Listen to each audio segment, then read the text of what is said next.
What's up, Black Comic Lords? Once again, we're on with another one of our Black Comic Creator interviews. This is one that we've been trying to look forward to for a long time now.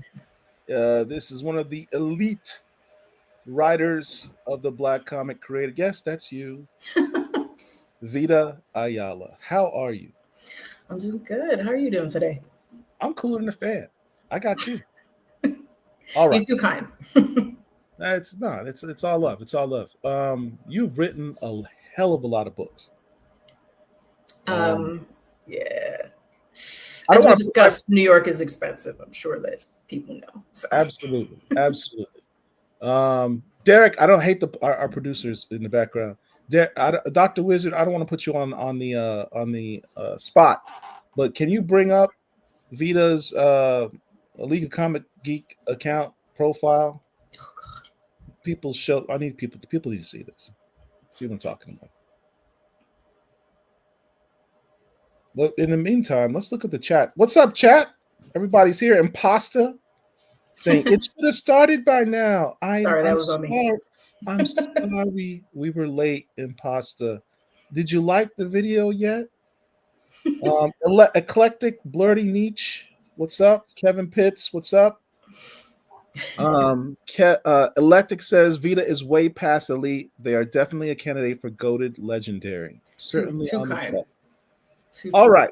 So go to view all kind. Oh, I missed that hair. and scroll down. Oh, Look at all the. I mean, you've written. So here's the thing. Here's the thing. You've written every genre imaginable: action, science fiction, superheroes. I want to say you did horror. Have you done horror yet? I have done horror. You've done horror. Every company: Marvel, DC, Independence. Yo, it's crazy to see them lined up like this. I never look at Yeah, it's amazing. the beginning of the I keep introducing a lot of creators to this website. Dennis Cowan couldn't believe all I his stuff is mean, on there, the but internet never forgets. we're still going. We're Holy fuck. still going. That's This all is you. wild.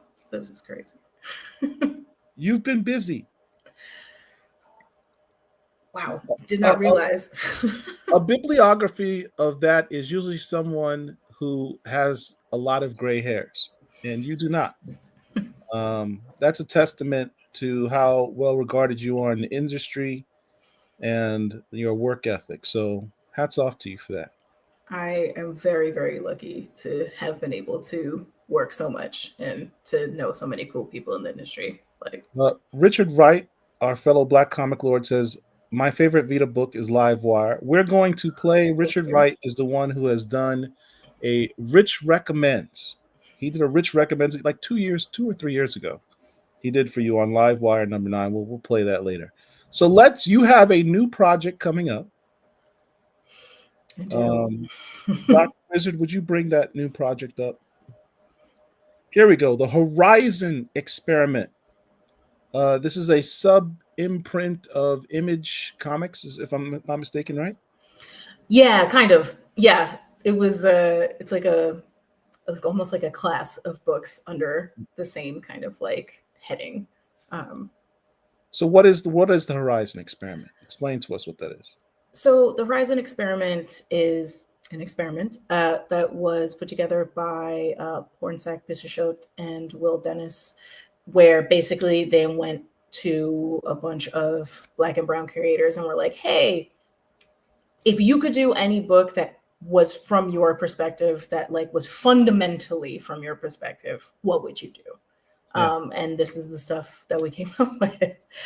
It was kind of, I want to preface this by saying like creator owned work in general, like hopefully is something that like could only be written by you, right? But there is a lot less support and room for Black and Brown people in Right. that space, just because it when you're doing independent stuff, like a lot of it's coming out of your pocket or there's only so many slots, right? So this was a kind of like, don't worry about it, what would you do kind of project. And There were 5 books that came out of this. Five, like, man, I could speak on each one forever, right? But like, Pornsak wrote a book, and it's Black James Bond, or sorry, Chinese James Bond, but like Right. for China, right? Like he's a spy working in the West for China. What does that look like, right? How are the methods different? And he's an actual spy. I love James Bond. I've written James Bond. That man is an assassin. Like, I like how you just sort of matter of factly mention, oh yeah, I've written James Bond. Like, who does? Your resume is crazy. You have literally written everything. I think the only thing you may not have written is like Star Wars and Star Trek, but you've written like everything. I've actually written Star Wars and Star Trek too. I'm very lucky to be. Every time I get to write anything, like for IP, I'm like, God, I love this so much. How did this happen? But in terms of this, right? So we had Chinese James Bond starting the experiment off strong. You know, the Dodsons on art, just incredible. And then we had the Sacred Damned. Which I like how the James Bond looks astonishingly like Henry Golding. Interesting. No comment on that, I'm sure. We'll have to ask Pornsak. And then, you know, you have like, all right, Sacred Damned is Muslim John Constantine, Right. a late Muslim John Constantine, which is such an incredible pitch, right? Like that's bananas. That's crazy. Moondogs, which is like a mixture of like West African and African American, like werewolf kind of lore, and not strictly wolf. I had that book. That book was dope. I mean, the teams on each of these books have been absolutely incredible. And I can't curse on here. I can curse on here. Not for the first 10 minutes. After 10 minutes, you can say whatever the heck you want. Mother effing monsters. Incredible. Just like like Cthulhu-esque, but hilarious hood college story. Like it's like the pitch on these alone is just incredible. And then Skylar and I did Finders Keepers, which was a reverse Indiana Jones. Okay. You can't just say it's a reverse Indiana Jones. Explain to us what this dope book that you wrote is all about. So it is a reverse Indiana Jones. The kind of premise was, okay, like I love action adventure. I love that genre. Much like many things from the 20s, 30s, 40s, 50s, 60s, there are aspects of it that are kind of rough, especially for Black and brown people. And I was like, what's a version of that invites us in, right?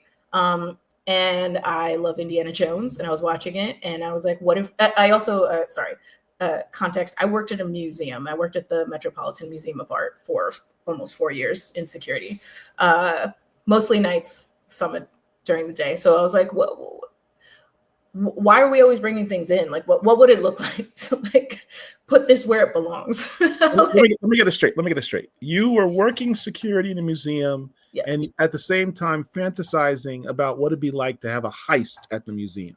I mean, of course, who doesn't?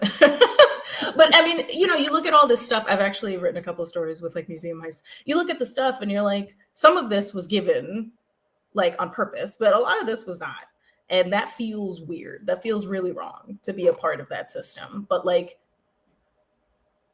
museums are also really important, right? Like I grew up going to the Met. It was free, right? I'm a New Yorker. It was free. We'd go in for, you know, donation. You'd give like $1 per person. Yes, working at the Met is really spooky, by the way, chat. Very, very spooky. It is haunted, and I have stories. That's the cool thing about being a kid in New York. You get to go field trips at the Met. Yo, the Met and the Natural History Museum, like all that stuff, like it gave me culture and understanding about the world that I might not have otherwise gotten, right? Like I got to look at really cool art from all over the place, starting from when I was a toddler. And that was really meaningful. But also like as an adult, I'm like, okay, but like, this is very colonial. This is like conservation is important, but also like context is important. And so that conversation is at the back of my head as Pornsak is asking me to send pitches. I will share a ghost story in a second. And there's also just like a bunch of like creepy stuff that's just creepy. Like, that's not like haunted, but just extra creepy. But I was like, okay, like, yeah, I want to tell an action adventure story that invites everyone in, but from my perspective, what would that look like? Okay, I love Relic Hunter. I love Tomb Raider. I'm not Robin Graves. I'm putting stuff back.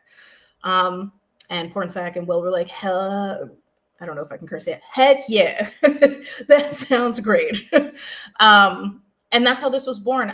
I think that, like, as someone who went to college for subjects that, like, sometimes can be very dry and very academic. I went to school for philosophy and psychology, and people are not always super accepting. They were at these schools, but, like, it can be pretty rough being the Black person in the room, right? Right. And so I wanted to talk about that perspective too.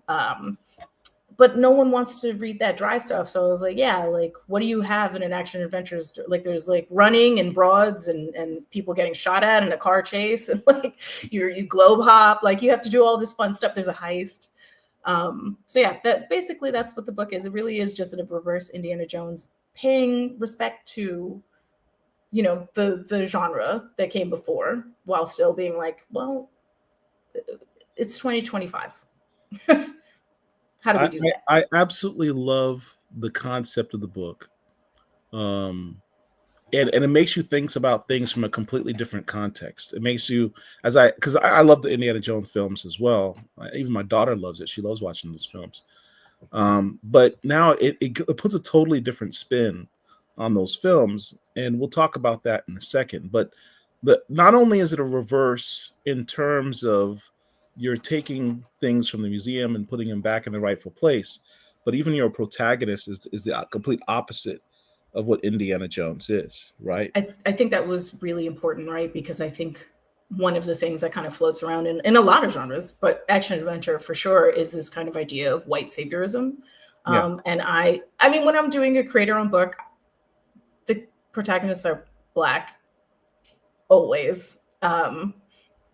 And also sometimes other kinds of brown. Like, that's just who I am. And right. if everyone else gets to write about who they are, then so do I. But I think specifically for this kind of book, you want to set your protagonist up as someone who is reclaiming, right? This isn't just like, oh, like, I have a pet project where, like, I'm gonna save the, you know, indigenous people's art for them. It's like, this is ours and we're taking it back.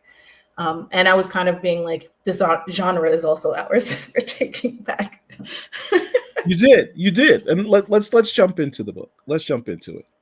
So here's our protagonist. Talk about who this person is and what's going on here. This is in the opening scene.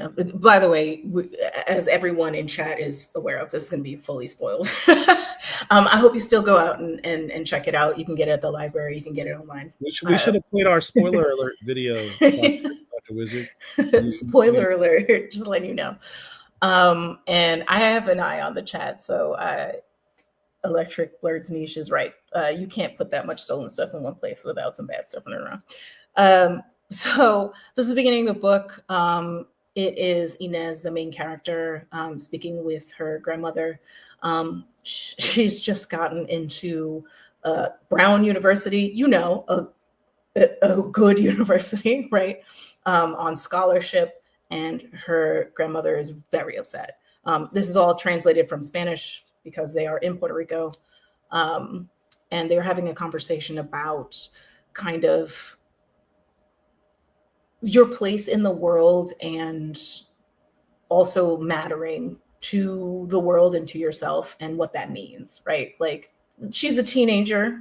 That's the angst that's happening. And it's, you know, not derogatory angst, right? But, like, when you're that age, you feel like you have to go out and strike out into the world and make your own path and all that kind of stuff. And this is her version, right? Which is in, like, truly silly version, right? I'm gonna go to school. Like, that's what I'm gonna do.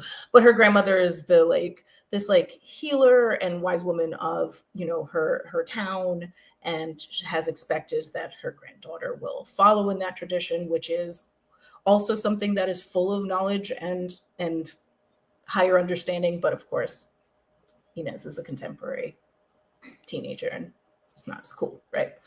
I disagree. I think it's cool, but so she goes off to school to study. What did she go off to school to study? Archaeology and museum studies. she grew up learning about, you know, she grew up in a place where like legends are alive, right? Like they're real. It's not just like silly superstitious stories. Like all of this stuff matters. And so she was inspired to go and learn about what that looked like in the real world. So she's an archaeology, at the point that you meet her here, an archaeology grad student, or just having finished her degree, and she is interning at not the Metropolitan Museum of Art. It says here she's studying about an artifact from Puerto Rican. Yeah, Tell us what that's all about. What is that? So Borinquen is the Taino word for the island, well, the main island and the little islands, right? That's surround Puerto Rico, which is the Spanish name for that area. I think it includes Vieques and Culebra and all those other islands around there. Yeah. My heritage is Jamaican. My family, my parents are from Jamaica, and so I know the Tainos. It's on our coat of arms, the Tainos. Damn right. Indians. So to explain what the Tainos are, so that the people that may not know. The Tainos are one of the indigenous people that lived in the Caribbean that were colonized and conquered by the Spanish. Not eradicated, though they tried. No, clearly not, because I got blood. Almost wiped out. They fled into the hills and intermingled with the Black people that were brought onto the island for the slave trade. And then they also fled into the hills. There's a really long kind of tradition of our people, you know, the Taino and the Caribs and the other Arawak kind of like people from the area, resisting the nonsense that is put onto them and just being unkillable. Like individuals, yes, but we're unkillable. Like it's what's interesting is that story is actually common throughout the Caribbean, because the exact same facts happened in Jamaica, where the Tainos went out into the hills with the enslaved Africans and formed the Maroon Society, and they resisted the colonials as well. I mean, it was a really testament to our culture. Anyway, actually, you know what? If Inez's name, that is the Spanish name for the mother of Agüeybuena the first and the second, who Agüeybuena the first was the cacique, the chief that first welcomed the Spaniards, and his brother Agüeybuena the second was like, these people suck, and started the revolution of 1511. He was like, I don't like these people. He was the one that like proved that they weren't gods. So I was like, I would like to honor both him and his mother. And so it was the Spanish name because I knew that people would have to say the name out loud, and I purposely gave her a last name that was indigenous. And so I was like, we have to reflect both cultures here because that's who she is. You know, what's also dope about your book is I found myself learning stuff that I didn't know before. Like, I did not know that the Taino word for Puerto Rico was Borican. I've always heard the term Boricua, but I never knew where that term came from. And then you mentioned the revolt of 1511. It's like, oh, I got to do a Google search. What is the revolt? It's cool stuff. It's like, I wish that it was talked about more. I wish that it was talked about when we talk about revolts against large colonial powers that made an impact while not changing the fact that there was a colony happening. Like, I hold this up there with like Boadicea, right? Like, actually almost like it's a reflective story where like you lose the leader in this battle, but the people still keep fighting. It's really interesting. It's all in many books and on Wikipedia. This book was a book of edutainment. So in this story, the central figure of the heist is El Corazon. Right. Describe what this is. This is an artifact that was lost, that is involved in one of the creation stories of the Taino people. This is not real. I make it very clear in like my letter in the book that like this is not a real object or artifact. I wanted to pay homage to like my culture and to just the way that we exist and tell stories without exploiting that, if that makes sense. Like, I know it's my culture, but like I didn't want to like be like, here's content for you to consume. Jared Wall says edutainment new favorite term has dropped. I didn't create that term. KRS-One created that term. Like 40 years. I'm just old. So I know a lot of old terms. Did your editor suggest that you put that disclaimer that this is not based on? No, in fact, no. He was like, "I'll follow your lead." I felt it was really important to. The reason I asked is because the concept of El Corazon is so dope that I'm like, that must be real. I mean, if you had not said anything, I've been like, man, I gotta look up El Corazon. I didn't know that was a real thing. Did y'all know about this? That's how I was when I read that. Well, thank you. I think that means that I did a good job with the myth. It is not real. It was a thing that Skylar and I designed for this story to be able to kind of represent the heart of the island and the heart of our story and metaphor without like taking a real object and using it for that purpose. I don't think that there's anything wrong with people talking about their own culture and putting real things into that. That's not what I'm saying. It just didn't feel right to me in this instance. I feel you. So we met our protagonist. Now let's talk about our antagonist. Who is this individual in the center of the page here? Oh man. Mr. Gonzalez. So if our protagonist is this like person who is yearning, right? Inez yearns to matter and has all these emotions and now is suppressing them because she has been through academia and now works at a museum, and you have to kind of shut yourself off to be able to survive psychically in that space. Then this guy is like the reason you have to have armor. Like, he is a unbelievably wealthy Spaniard who owns El Corazon, right? And who is graciously lending it to the museum, and he thinks that gives him the right to talk. Can we curse yet? I just need to. Yeah, we're past the 10-minute mark. To talk shit, right? About people. He sees colonized people as beneath him. He has enough money to like graciously give out grants to people so that they can do their work. But mostly it's a vanity thing for him. I mean, this guy literally says he's very handsome though. These people are ignorant to know the true value of El Corazon. He's so pissed off. Like people like this are real. I mean, look at Musk, right? He's so pissed off because she's listening to kind of a news report of the protests outside the museum, that people would dare protest him, right? Like, how dare you? You don't know anything, right? Like, that's his attitude, which is real. I've met those people.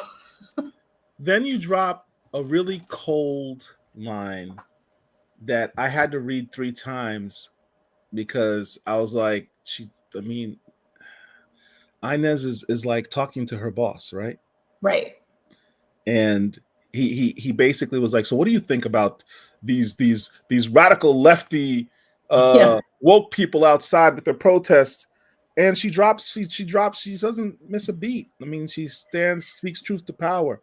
To your son's point, Mr. Gonzalez, the cultural context of an artifact is foundational to its value. I had to read that. And she's speaking it in their language too, right? Like the emotion behind it is her own, but she's like, this you will understand, right?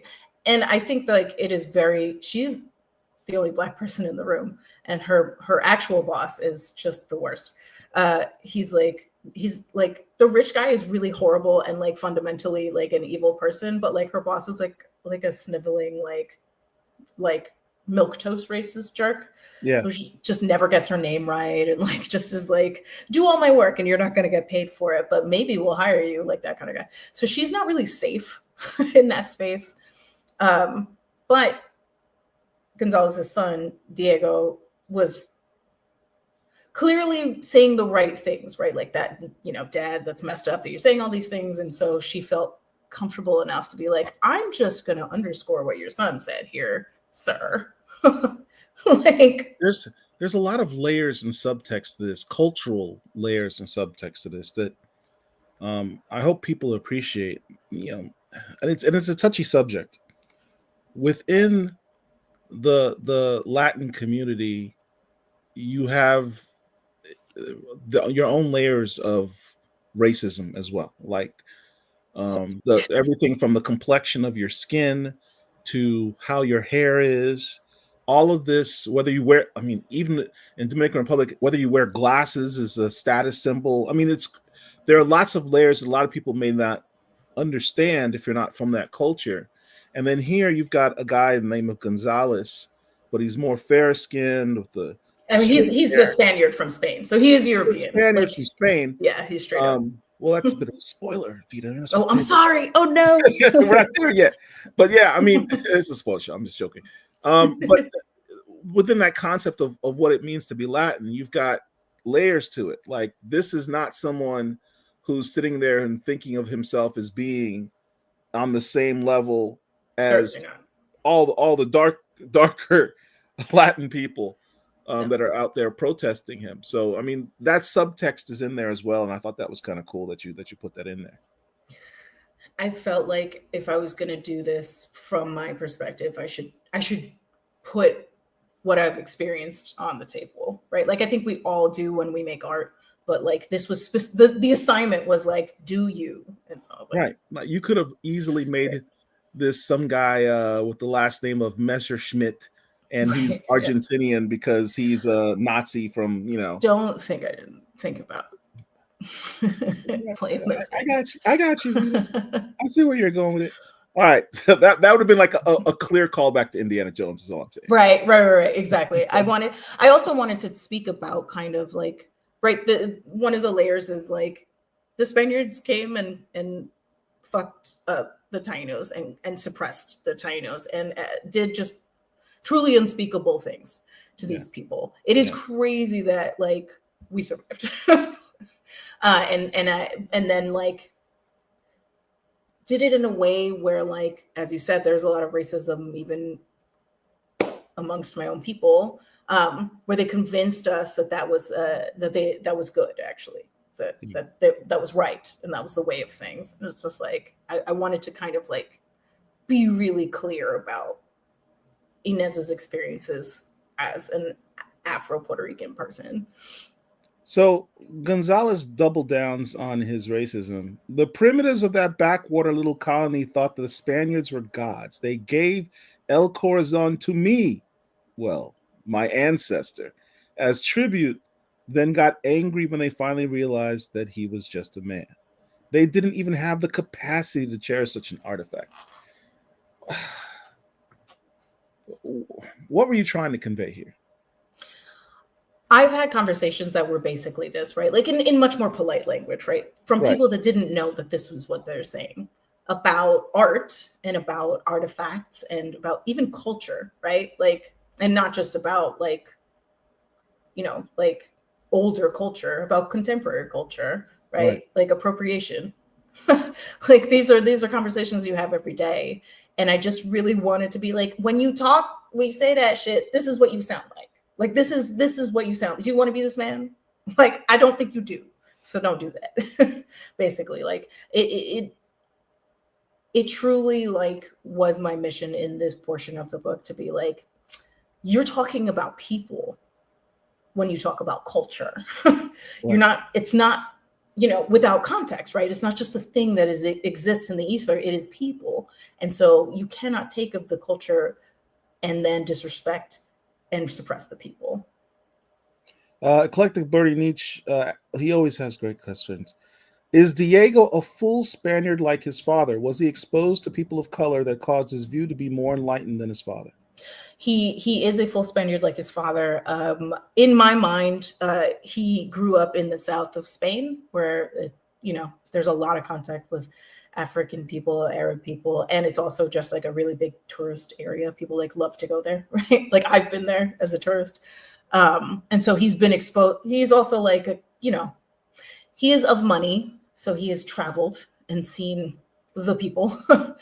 So he came in contact with a lot more people, and I imagine had an education that wasn't as hierarchical as his father's. Let's put it that way. Right.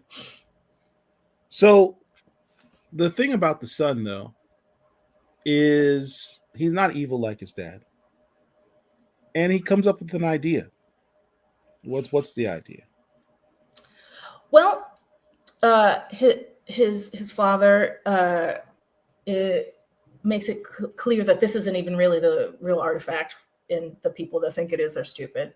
Like, why would he ever do that? And then walks away. Right? He's done with the conversation. He's done with his people. And Diego is like, yeah, except that I switched it. That's crazy, isn't it? Would really be a shame if something happened to it because the security here sucks.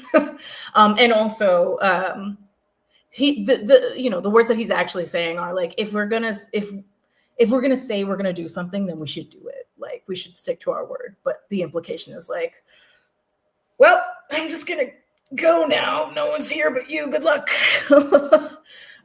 He's taking a risk because they don't know each other yet. Yeah.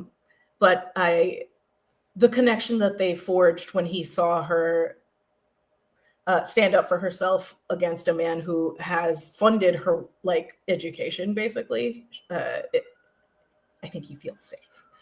Being like, I think you get what I'm saying. The question becomes, is this conspiracy to commit a major grand felony, or is this a revolution, the beginnings of a revolution? I don't know. It's a matter of time will tell. All right. So this was cool. You included in your book a map, but not just any map.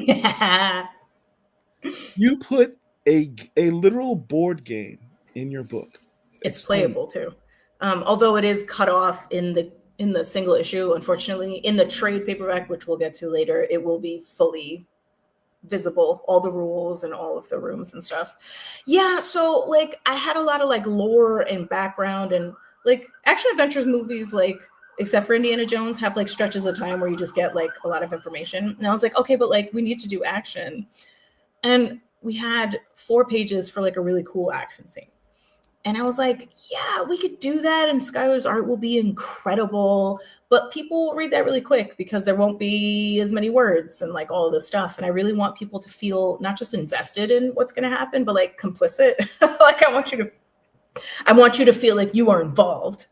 And so I was like, what if it was a game? I love games. I love board games.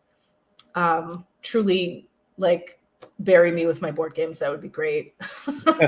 So I wanted people to feel like they were supporting Inez, and also like to linger for a bit and to stress them out in a good way, the way that like an action scene in a movie stresses you out, right? Rolling a bunch of dice and being like, oh my God, wait, am I going to do it? Am I going to get caught? Like, I was like, that's fun. That's fun to me. And also it makes you really invested in, and this was Pornsack's idea too, especially with the stuff at the top, the like flavor text, where it's just like, no, people should feel intimately connected to what she's doing. Now, this is, to play this game, this is the actual playable game. Do I need like dice? Do I need board? You need two 6-sided dice, which a lot of people have in their house, or are very cheap. They're very, very cheap to just buy 2 regular 6-sided die. And that's it. And then you have the rules here. And I would suggest maybe a piece of paper or like some coins to keep track of the security alert. Yeah. Yeah, the position, and also the like security alert like mechanic, which is like 3 strikes and you got to go back to the beginning. But that's it. That's it. It's really, I wanted it to be as approachable as possible. I thought about making it like flipping a coin instead of dice, but I wanted there to be a little bit more to it. So. All right. Shout out to my boy Randy Watson, Sexual Chocolate, Bulletproof Comics. Love you guys. I miss y'all. I miss y'all so much. I hope that y'all are having a great night. The most important LCS in NYC. Listen, I traveled a distance to be able to go there. I love that place. Absolutely. I give them love every opportunity I get. Good. All right. So, Dotan Akande is here. Hey, what's up, Dotan? How you doing? So here's your action scene. Right. This was literally a movie scene. I could hear the music. I hear them, as they're running. The music tempo's going up. The heist has been done. She's stolen El Corazon. She's there. You mentioned there's protesters outside. And you find out what the protesters are. They're kind of a smokescreen. Explain this thing Explain this.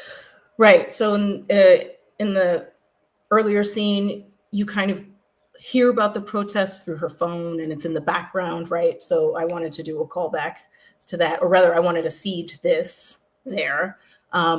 She, it's a spoiler for what's about to be shown, but she in fact knows the leader of the protest, and it has been going on for a while. This is a sustained protest, like a daily protest, which happens sometimes.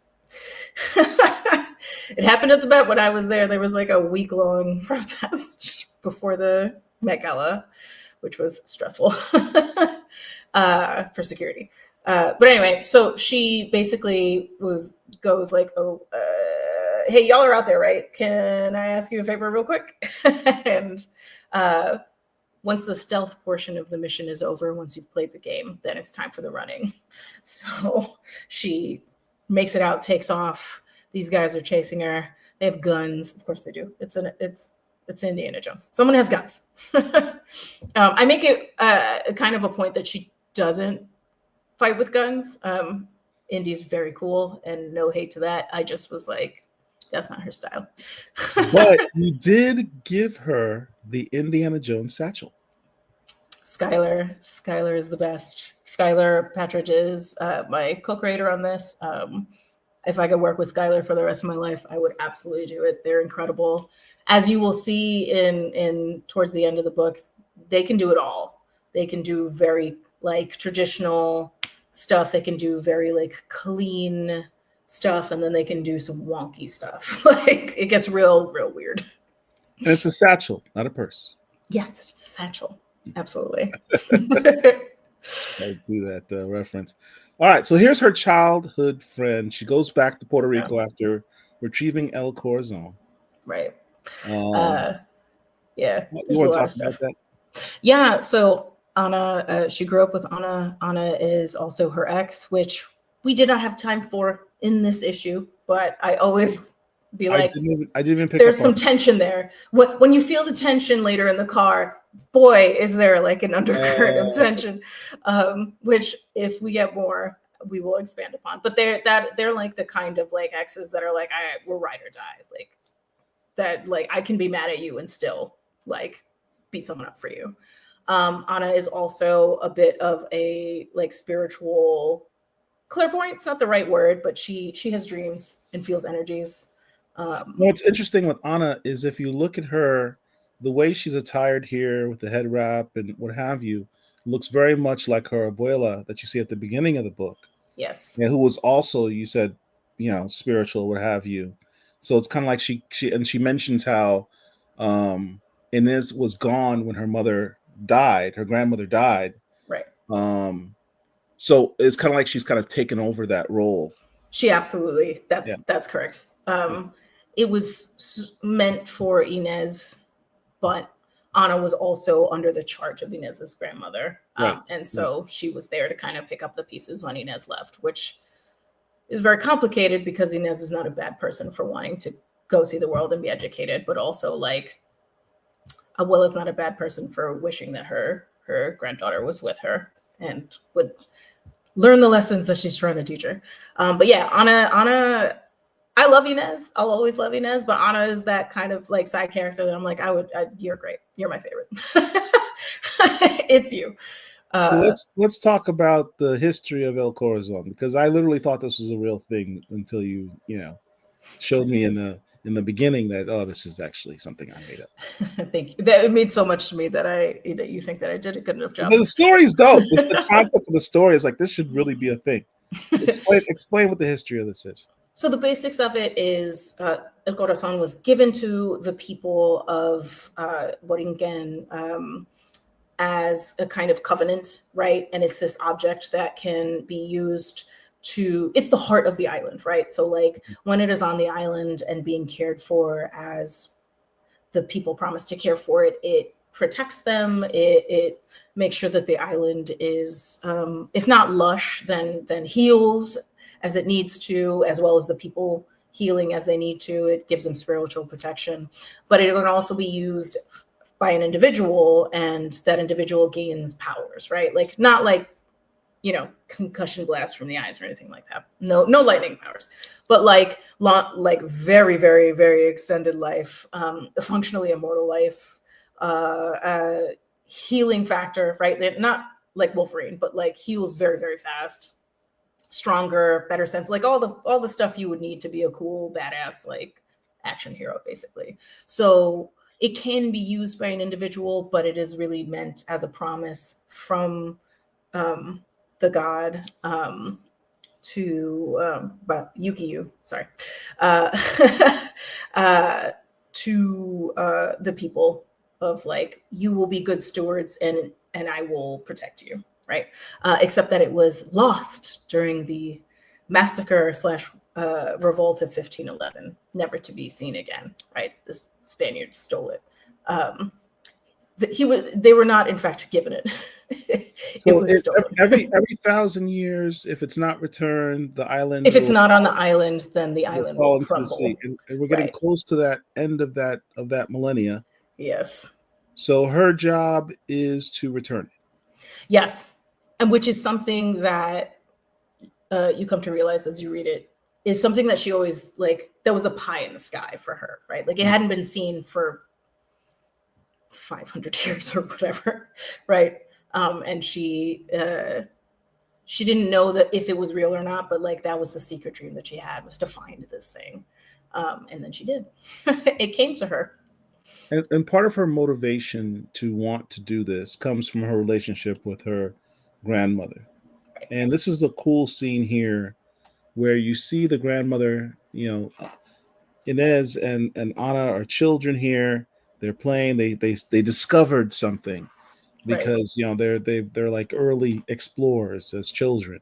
That's what you do when you go, like where my grandmother lived when I was a kid was very rural. It is now like a suburb because gentrification, but like it was like there was a street light like half a mile away. Mm-hmm. And then it was just like woods. And when you get bored, you go out and you find things to do out there. So explain to us what the lesson that the grandmother's teaching them here. So the girls find basically a grave for a hunter that is many hundreds of years old. They find like a small arrowhead and some other things in there. And Inez is really excited. She's like, oh, like it's mine. Like we discovered it. We're going to be famous. And her grandmother really wants to impart that like there are certain things that are done for a reason. These were buried with this person, and this person was buried like this for a reason, and that reason was meaningful to the dead and to the people that she came from. And removing these objects and disturbing the grave is not necessarily doing something that's good, because it was where it was meant to be. So you didn't discover anything. You just took something that was already there. You've disturbed something. Let me read this, because this is, man, you got bars, Vita. I mean, you did not discover anything, child. Discovery implies something was never known to begin with. All you've done is disturb this poor woman's peaceful rest. Those hunters' bones and tools have laid there for over 600 years, put there by loving hands. Robbing graves and displaying their spoils is not better than respecting that things were placed with purpose and leaving them there. Not everything needs to be consumed to have meaning. I mean,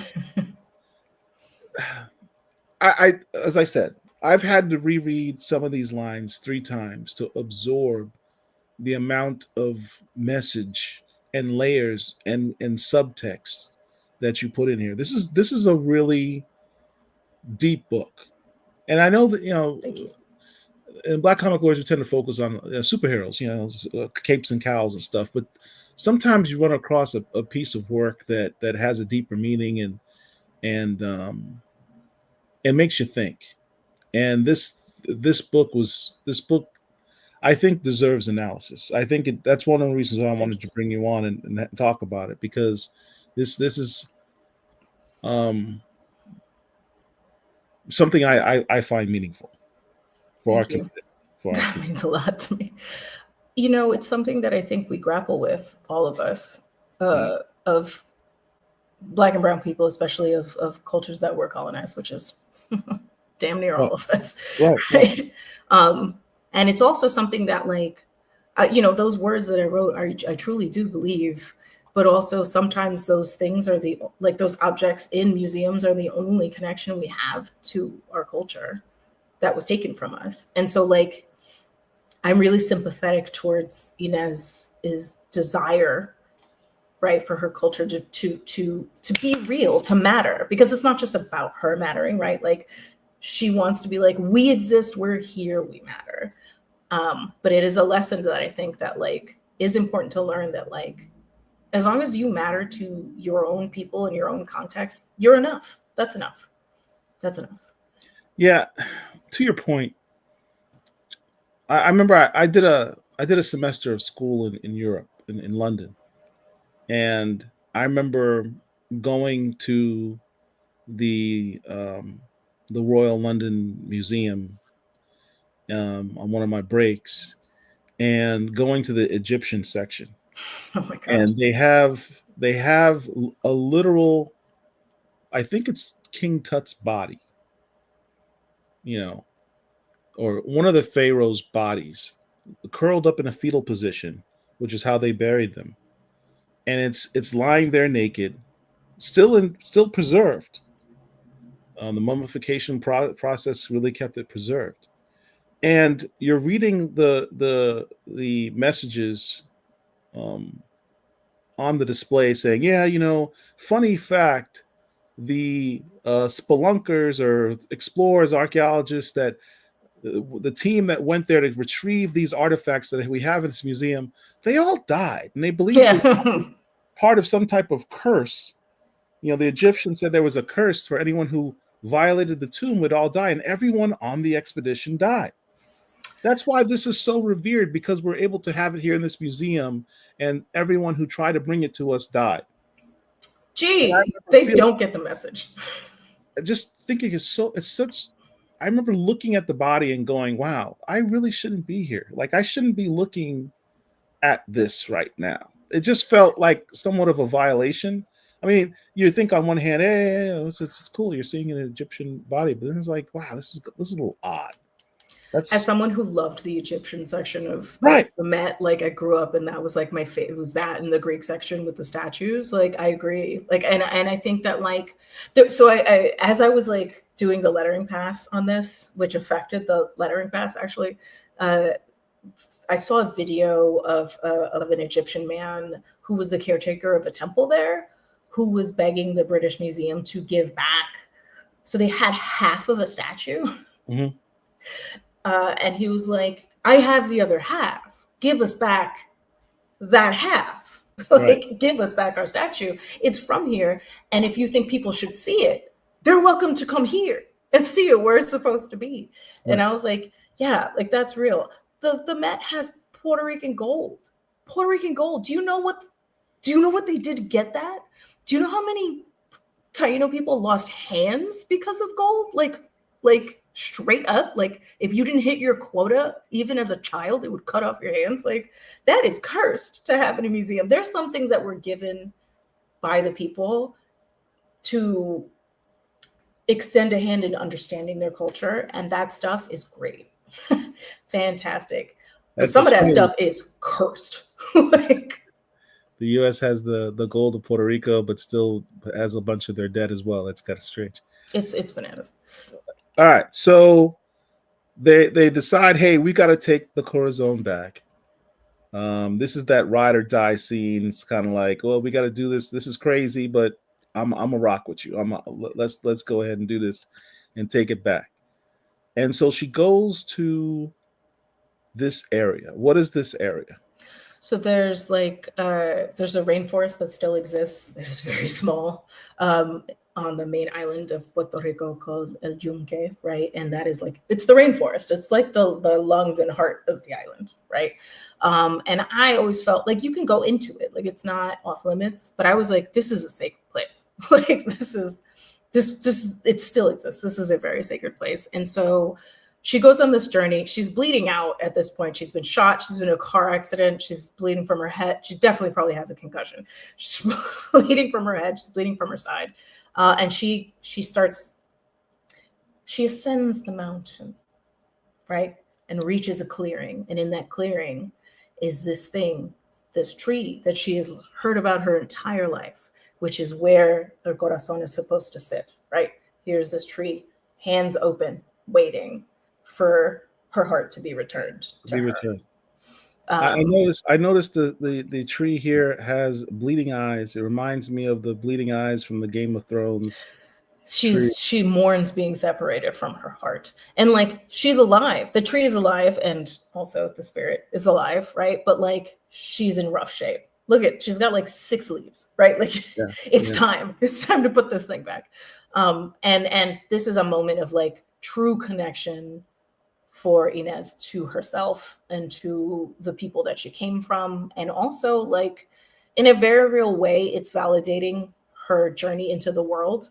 Like to me, her journey into the world is a bit like a journey into the underworld. Like you have to go and get this knowledge and this boon and then come back to your people.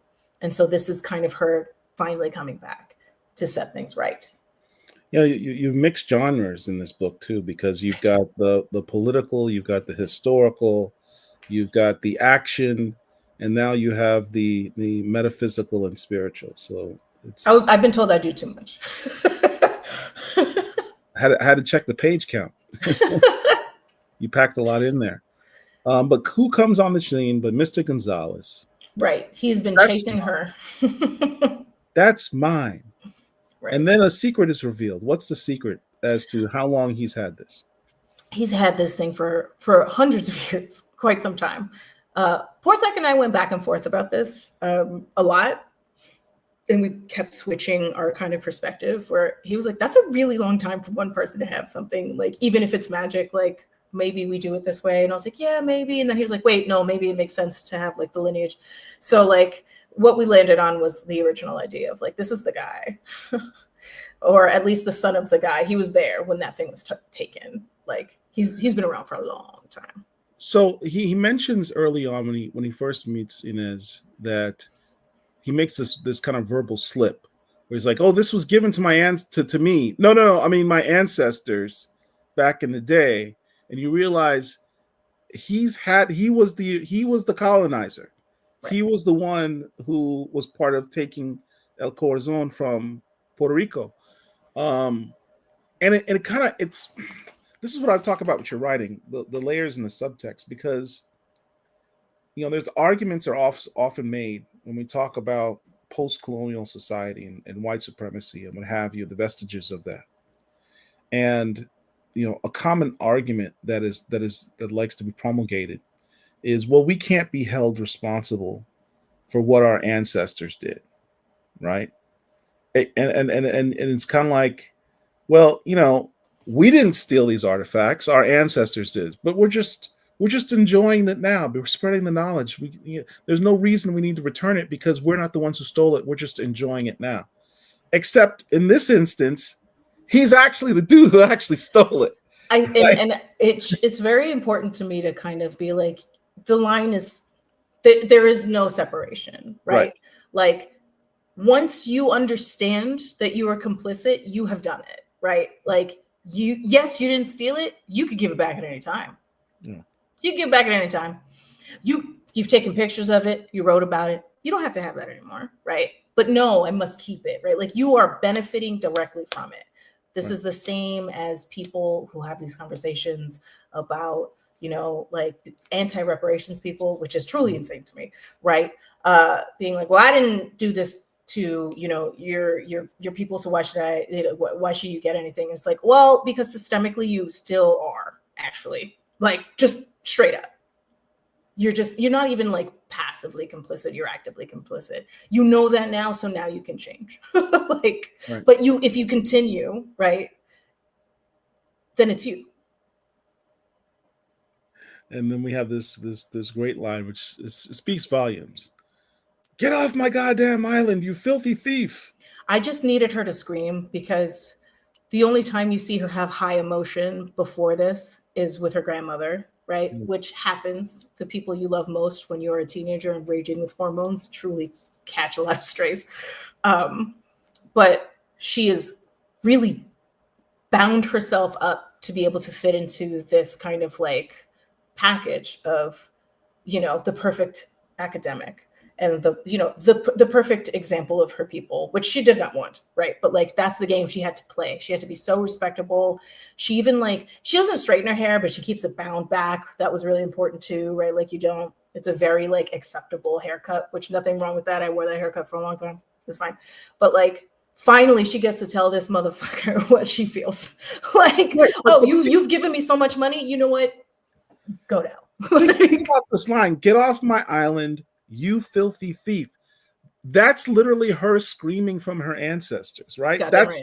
That's the Goddamn right. exact words her ancestors hundreds of years ago were probably saying when they were being colonized at the time. So I thought, And like him being directly the one in line, right? As the right, colonizer, she is right. in fact directly in line as the voice of her people right now. She's That serving the purpose that is the purpose of the heart right now, even if she doesn't know it. that was a racial memory moment right there. That was It dope. imprinted upon. Yeah, that was dope. All right, so I was gonna chop this up to make it easier to see, but damn, this was such a great splash page by Skylar. I couldn't do it. What are we Skylar's so looking at here? good. We are looking at the god who first came and gave the heart, who made the covenant with the first people of the island. Mind you, she is again bleeding out, feverish, has a concussion, just ran up a mountain. So, like, who knows if we're really seeing this? But she's seeing it for certain. Right. And here's this being who is speaking to her the truth, all the truth. You wanted to know the truth, you seek the truth. Here's the truth. And here are your choices. And Skylar killed it. Like, it's just so good. Yeah, Skylar did a really great job of like getting across this idea of like the island being alive and a god of nature while still, I think, being very respectful. Skylar, they're amazing. Like I can't, like I said, if I could work with Skylar for the rest of my life, I would do so. Damon Watson, my fellow attorney, says the law itself says stolen property doesn't become less stolen just because it's passed down. It's still owed to the original owner. Truth. Absolutely. All right. So the spirit is talking to Inez and saying, your blood sings in the voice of this place. So I offer you the same choice I offered the first people. Control the heart and live a long life of wealth and influence, passing it into your bloodline. When the time comes, or protect and serve the land, giving your life for you and your people. Those are your choices.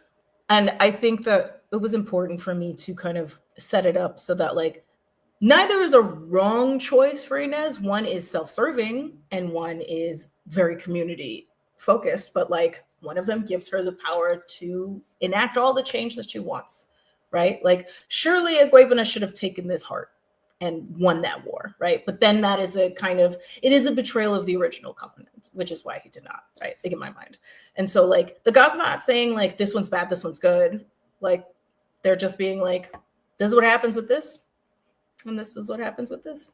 I can't make this for you. As she's having this feverish, dream, flashback, what have you, she flashbacks to her being a child. And who does she have on the wall? Indiana Jones and Lara Croft. Mm-hmm. And she has the little arrow that she was supposed to leave in the dirt too, which she still wears on her neck, actually, importantly. So it comes full circle from this is what I idolized to now I'm using that as the inspiration to do the opposite of. Right. So in art, what I like to refer to, I guess, is for all intents and purposes, the epilogue. Right. Yes. Where do we go from here? The heart has been returned. The heart, we don't know what happens to it. We get a scene right before this where it's such a classic like action adventure scene. Like she's putting on her clothes, right? And you see her scar. She has a cool scar from a bullet wound. She has like a gnarly scar on her chest. And Diego has come a calling after a couple of months, right? she's still on the island with Anna, right? She's not returned to the outside world yet. She's recovering from her wounds. And Diego's back, and he has done work in order to not implicate her in the disappearance of this thing, even though she clearly quit the museum that night, right? So it's very suspicious. And in return, he wants something from her. And what he wants from her is what she has already done, but again and again and again. He loves it. This is his pet project. He has all his father's money. His father disappeared. Who knows where he is? Right? I mean, we know where he is, but who knows where he is? And so he is the leader of the foundation. He has lots of money to throw around, and he got a rush from being a part of this. So now he really wants to be a part of it. And he makes her an offer, and it's real hard to refuse that much cash in an envelope. You know what I'm saying? Damon says, when do we get our Netflix movie? Because he just literally wrote a script. I wish. I would truly love that. Or at least I would love to see it in motion picture. Yeah, absolutely. All right. So she has the decision to make. Do you want to continue being a not grave robber, but a grave returner? Right. Yeah. Right. And she makes her decision. Let's go. On to the next one. That's right. Let's go. This time in Britain. This time in Britain, which is the place that I saw. Right. At the time, right, there was a lot of people talking about the British Museum having objects. I think they were getting into it with, oh my God, I forget. It wasn't Sri Lanka. It was a country that was in the East, but there's so many that were yelling at them at the same time that I can't remember the specific one that went into my head, but I was like, okay, that Egyptian plea happened, and then there was 7 different pleas happening about the British Museum. I was like, y'all are next. The British Museum has artifacts from everywhere. They used to snort mummies, and I find that so grotesque, on every goddamn level. That's why there aren't very many mummies left, not because there weren't many to begin with, but because Europeans, especially the British, snorted them, used them for virility pills, all kinds of weird stuff. I'm like, those are bodies. Not a surprise that y'all did this, but truly a nightmare. That's cursed. That's surely cursed. All right, so let's there's some questions here. All right, let's go. Dr. Wizard, why don't we do our questions?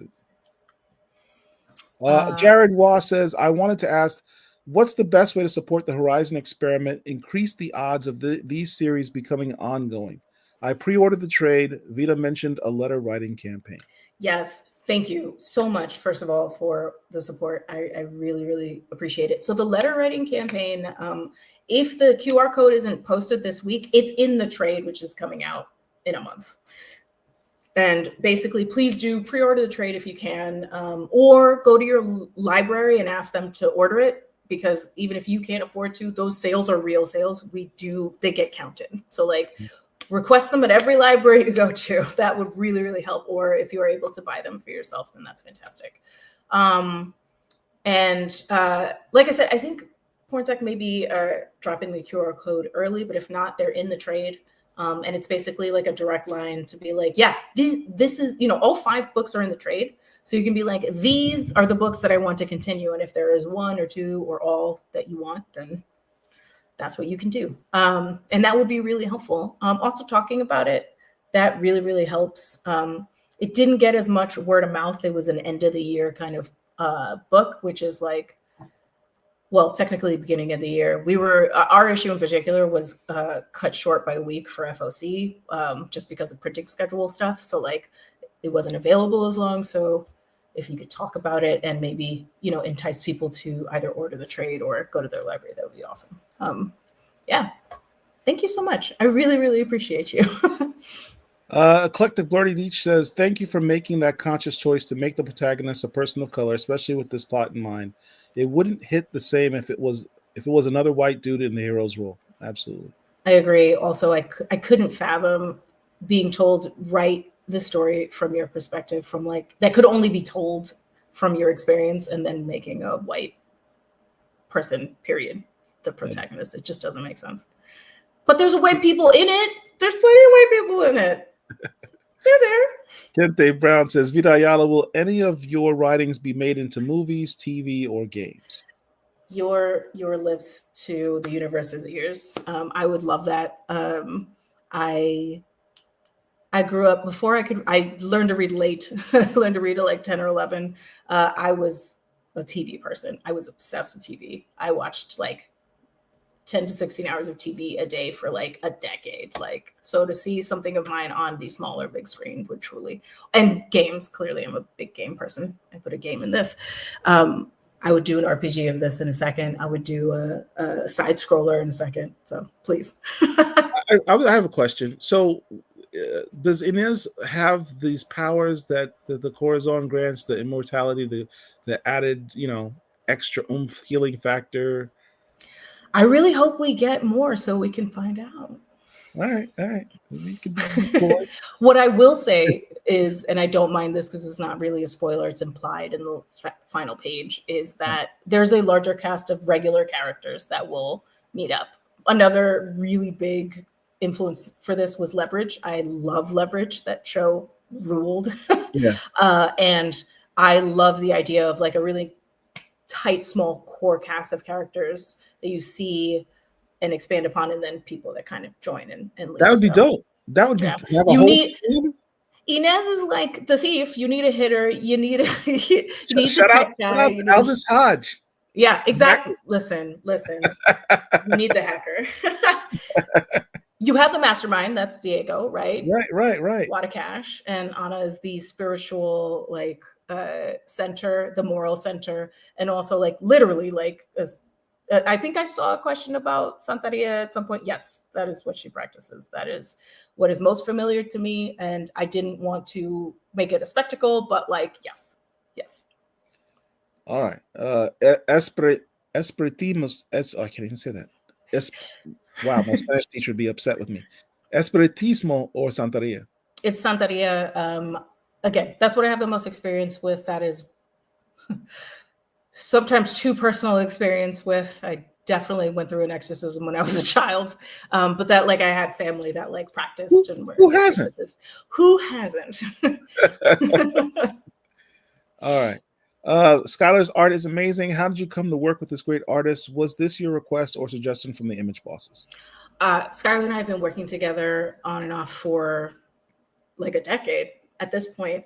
Originally, I was co-writing a book called Our Work Fills the Pews with Matthew Rosenberg, who's one of my absolute best friends. And we brought Skylar on as our artist. And it just, like the project didn't go through, but like they're so good.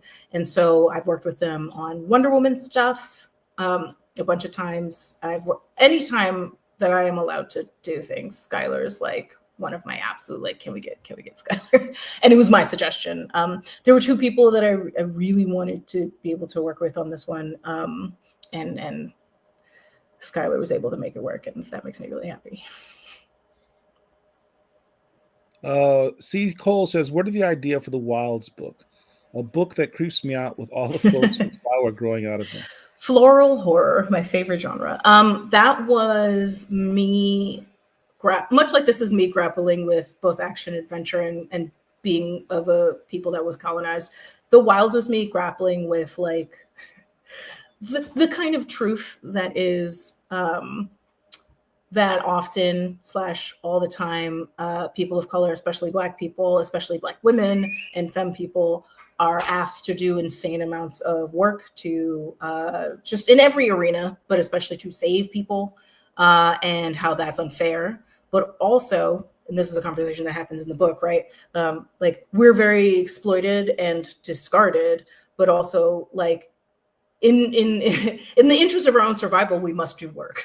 Like we must do the things to survive. And sometimes it's like, we should leave these people to die. And sometimes it's like, okay, but we're all together and we need that to happen. So that was me really grappling with that conversation. But no one gives a shit about that. So I was like, zombies that are flowers, let's go. I want to make something that is beautiful and in its beauty is dangerous, right? It's also not super gory. There is some gore, but I really wanted it to be like creepy. You'd be like, that's so pretty. that'll kill me for sure. That's not good. I keep thinking of that television show. What is it? All of Us? Last of Us. Last of That Us. came out right after I like finished my scripts, and I was like, damn it, but also yes. And then Annihilation came out, like the movie, and I was like, damn it, but also yes. Like, we're in. All right. This concept would be dope to be expanded, almost like Ocean's 11 remix. Yeah. I love the idea of you doing a team that's going around. It's what I doing desperately want. I also love the Ocean's like series. Yeah. I was actually working at the Met at night when they were filming Ocean's 8. Anne Hathaway and Sandra Bullock are the classiest, most kind people at 3 a.m. God bless them. Truly delightful people. Everyone's delightful, but like that really stood out for me. So yeah, I love a heist. What must happen? What you need to share at least one Met ghost story. Okay. That's our producer. That's our producer, Dr. Multiple people. Okay. Not just one person. My one of my supernatural stories is that I got trapped in a room, couldn't find my way out of a room for like 15 minutes. Could not find. There was no door. It was just like a nightmare in a circle. It was called the Panorama Room. Panorama Room. It's in the American Wing, which is one of the most haunted places in that museum, weirdly enough. Yeah, I refused to go into that room after that. 15 minutes. I just disappeared. Like my chief was calling me out already, and I was just gone. So the thing that has happened to multiple people, I heard it from like half a dozen people, did not happen to me, but this is an actual sighting, is they're in the Lehman wing of the museum, which is where all the Lehman Brothers art was donated. They just put it all in one place. Doesn't matter like what it is. They didn't separate it. There's a painting. I think it's on the second or third floor. A woman, an aristocrat, maybe some sort of like low grade, like royal. I forget. I'm so sorry. I feel really bad because she's delightful. She's usually on the French brochure. She's in like a blue dress with kind of Leia buns going on. So the room next to that painting has the only place that you can sit down in that floor. So a lot of night guards will go there to take a nap on their break because it's quiet, climate controlled. It's just really nice. And about half a dozen people told me about how they woke up and she was over them, this woman from the painting, and they couldn't move, but she would like tuck them in and like stroke their face, and they felt very calm and very cared for. And then once she glided away, they were able to move again. Half a dozen people told me this story independently and reported it to chiefs independently of each other. So that's I need no more questions about ghost stories. There are more. The American Wing in particular is the third floor. That's like rooms. There are children ghosts in there. Like very creepy. Those I heard and kind of saw. Very creepy. Do not suggest going there after dark. Just leave them alone. You're tripping me out right now. It's very scary. I'm Jamaican. Me not like no dopey people. Listen, when I would walk through, I'd be like, I am just doing my job. I'm not here to disturb you. I am so sorry. Please let me go through. Joe Illage in the house. No. Loved all the strategy notes. Is there a behind the scenes notebook of more strategies for the character? None really that I didn't put on the page. There are kind of plans for like future snippets, right? We were all given data pages, which I was like, yes. Excellent. I remember this from my X-Men days where we're in to kind of do whatever we wanted to drop exposition or flavor. And I chose to do pages out of Inez's notebook where she's doing the thing that people do in their notebook.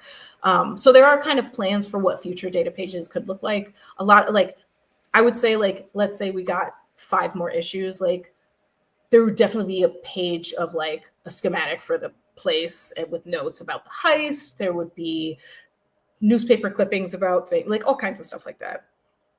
Maybe some letters back and forth between the exes, who knows? So stuff like that would be there. All right. When do we get an ongoing from Jared Waugh?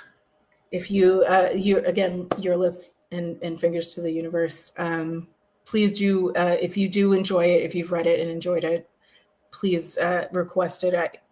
your library and write in. That's what'll do it. Click the Birdie Niche. This would definitely be a dope film. Which actress would you cast as Inez if you had a choice?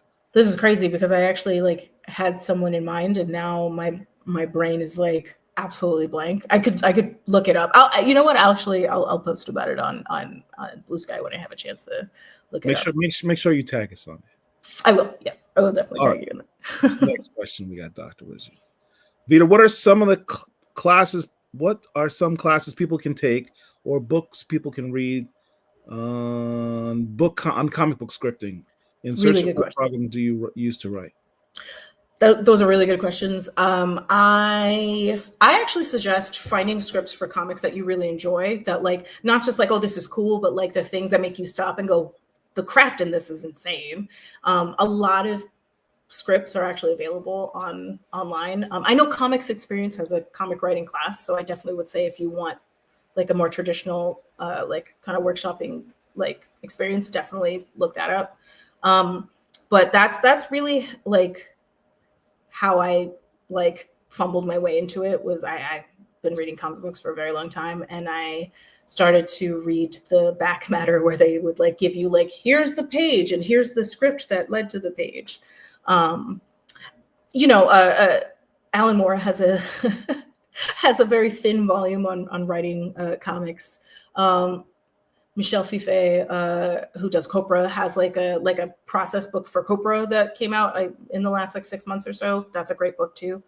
I would also say, and this is like legit, what helps me, I read other like writing books on other kinds of writing, right? Prose and screenwriting and all that kind of stuff. Also music writing. I think that like comics shares a lot of DNA with clearly film, but also music. So I would definitely say look at what people have to say in those places too. And I write in LibreOffice, which is just like an open source Microsoft Word. I think I see that Scott Snyder also teaches an incredible comic writing class. He also I did the comic writers workshop through DC, and like, he's literally an educator, and he does offer those things. And he's also very open about talking. But I know I've posted scripts, or at least sections of my scripts as well. If that's something that like, if you've read a thing and go, how the hell did they get there?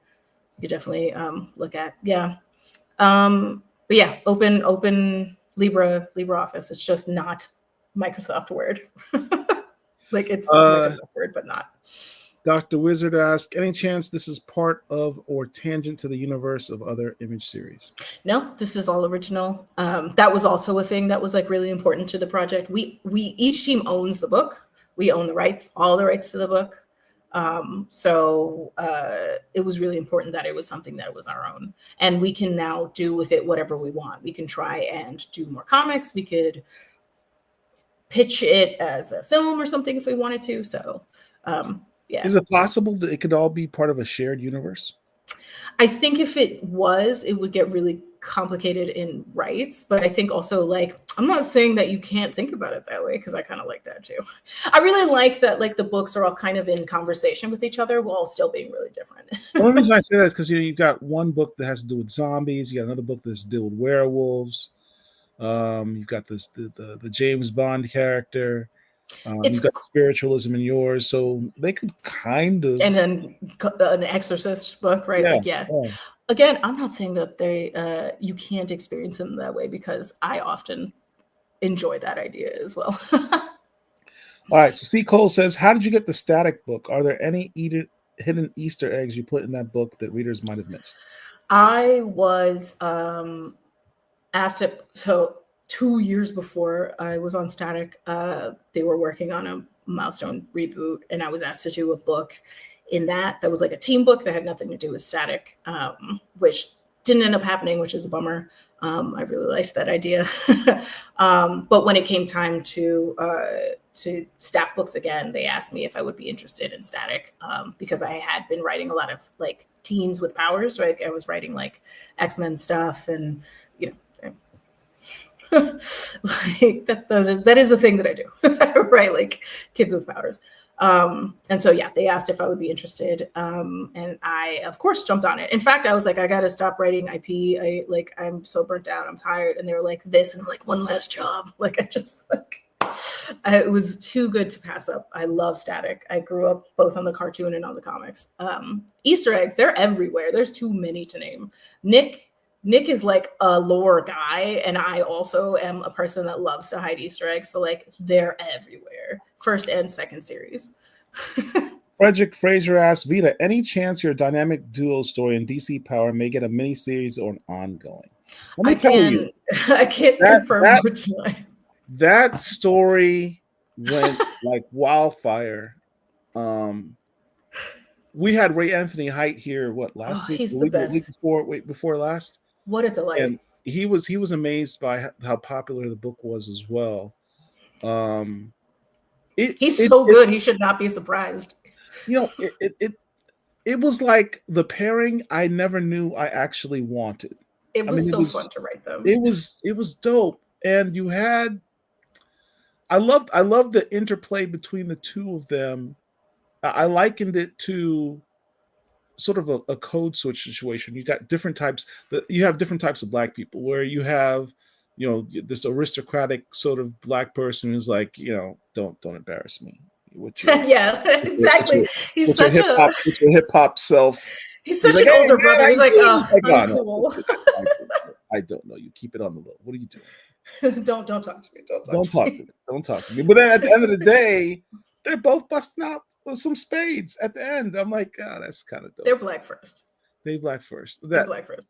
They got to come back. Yeah.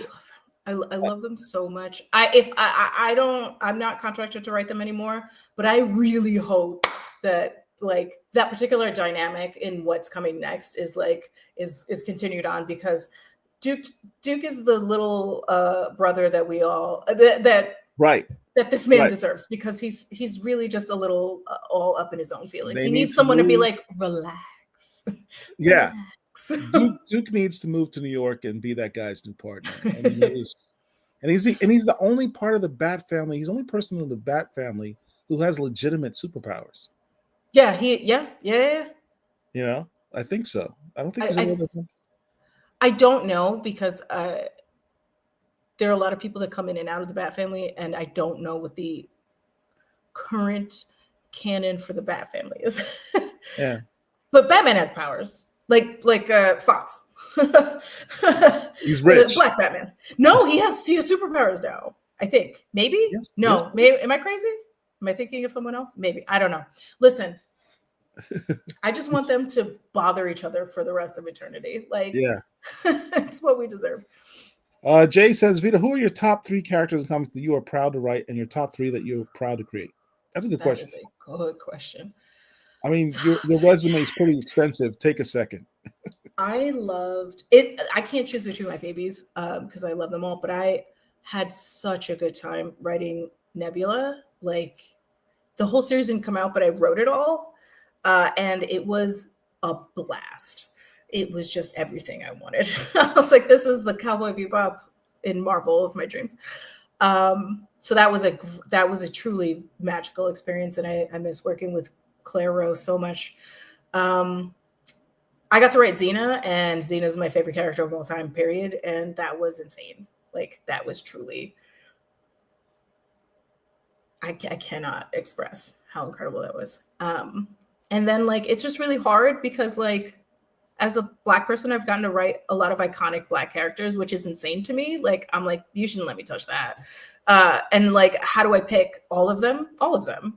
I'm everybody Black. Like, incredible. Nubia, what? I got to write Nubia. I got to write Static. I got to write Storm. Insane. Can't choose. We're going to circle back to the rest of these questions. We're going to do a quick break. Dr. Wizard is going to play a little commercial break for us. I'm going to get into, I picked 3 books. 1 DC, 1 Marvel, 1 independent. Or else we'd be here for 3 more hours going through the extensive history of books that you have. I talked too much. And I want you to talk. No, that's not that at all. I want to be mindful of your time. But I want you to talk about the significance of those books to you. All right. So, Dr. Wizard, And in the interim, those who are watching, please like the video, share this video. If you're new here, you've not subscribed to the channel, why not? It's free. Please go ahead and subscribe to the channel so you know when we do this programming in the future. Thank you. And Marwan Williams, thank you for the super chat. Appreciate you. Dr. Wizard, why don't you play our super chat video first, then go to the commercial, and we'll be right back. We'll be right back. Don't go anywhere.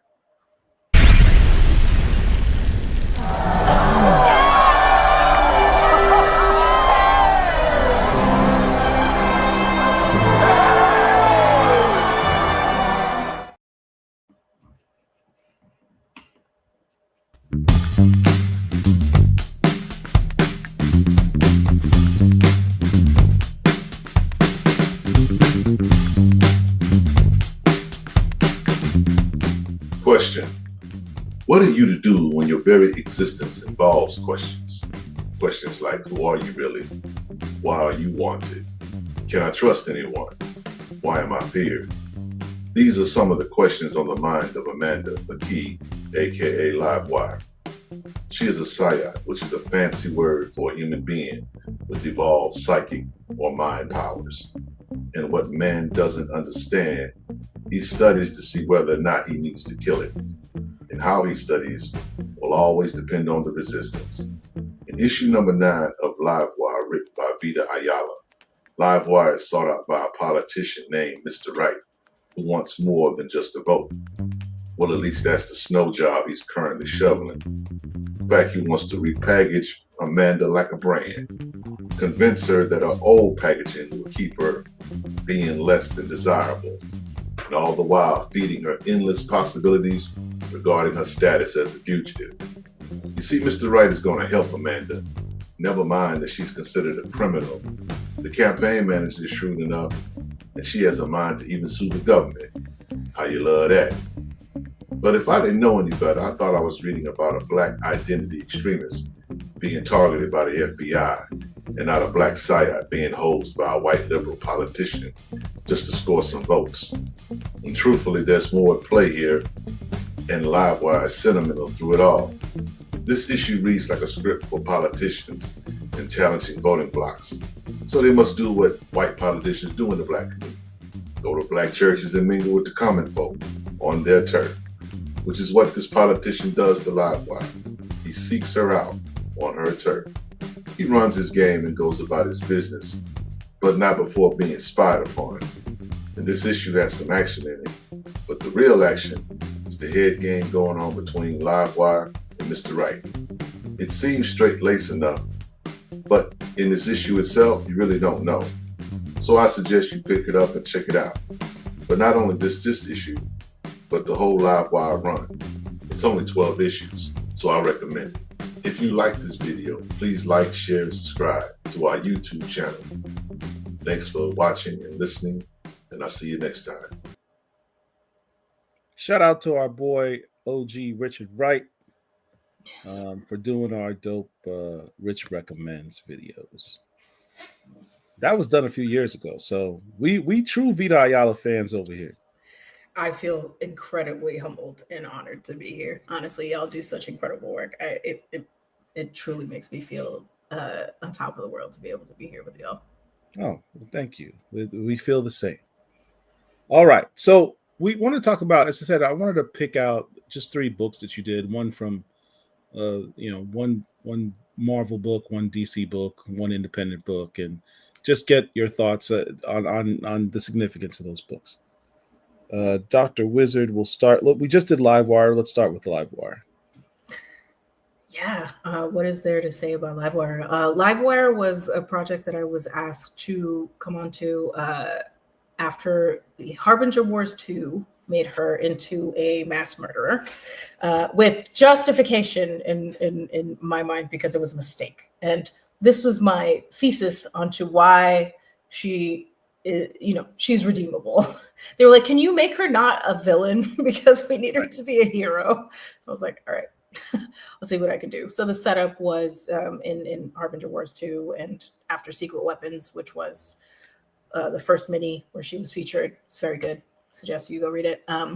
she adopts a bunch of like Psyot kids basically because the world hunts them, much like mutants, and the government like targets them and goes to murder them, to attack them. And she's been working with the government, and she's not been she isn't giving them shit. Like she's actually working for them, but the government doesn't think that's enough, and so they're gonna murder her kids. And she shuts off the world. She just shuts off, not consciously, really. She's just like no, and then everything electronic dies for a short amount of time, and planes fall out of the sky, satellites fall out of the sky, people's pacemakers stop. Like it's a nightmare. Like truly, she's killed an incredible amount of people. So she's on the run now at the beginning of this with an EMP wave. Yes, yeah. She hit him with the EMP again, not on purpose, but she's one of the most powerful Psyots on the planet, and her emotions were running real high. She just wanted to stop them from killing her kids, and she ended up killing a lot of people, which is not defensible.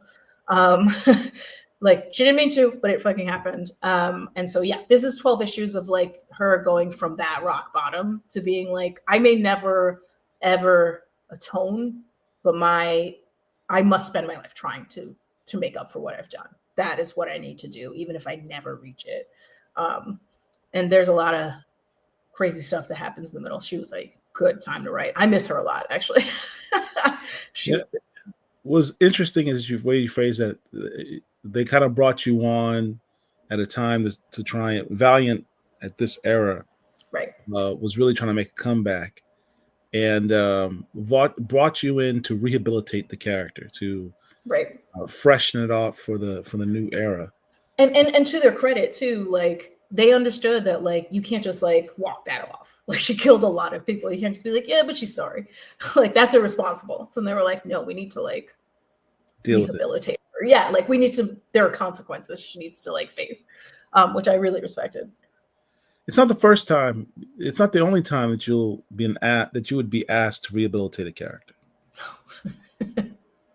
You did so again for DC Comics. You took a character whose origin is there was a dark piece of clay and there was a light piece of clay. Truly wild. There is the expression on my daughter's face when I tried to explain Nubia to her is one I won't forget. I am happy that DC brought you in and Stephanie Williams in to reimagine that origin into something better. Talk about that whole thing, like that the whole process of you coming on this book, taking this character and giving her the glow up that she deserves.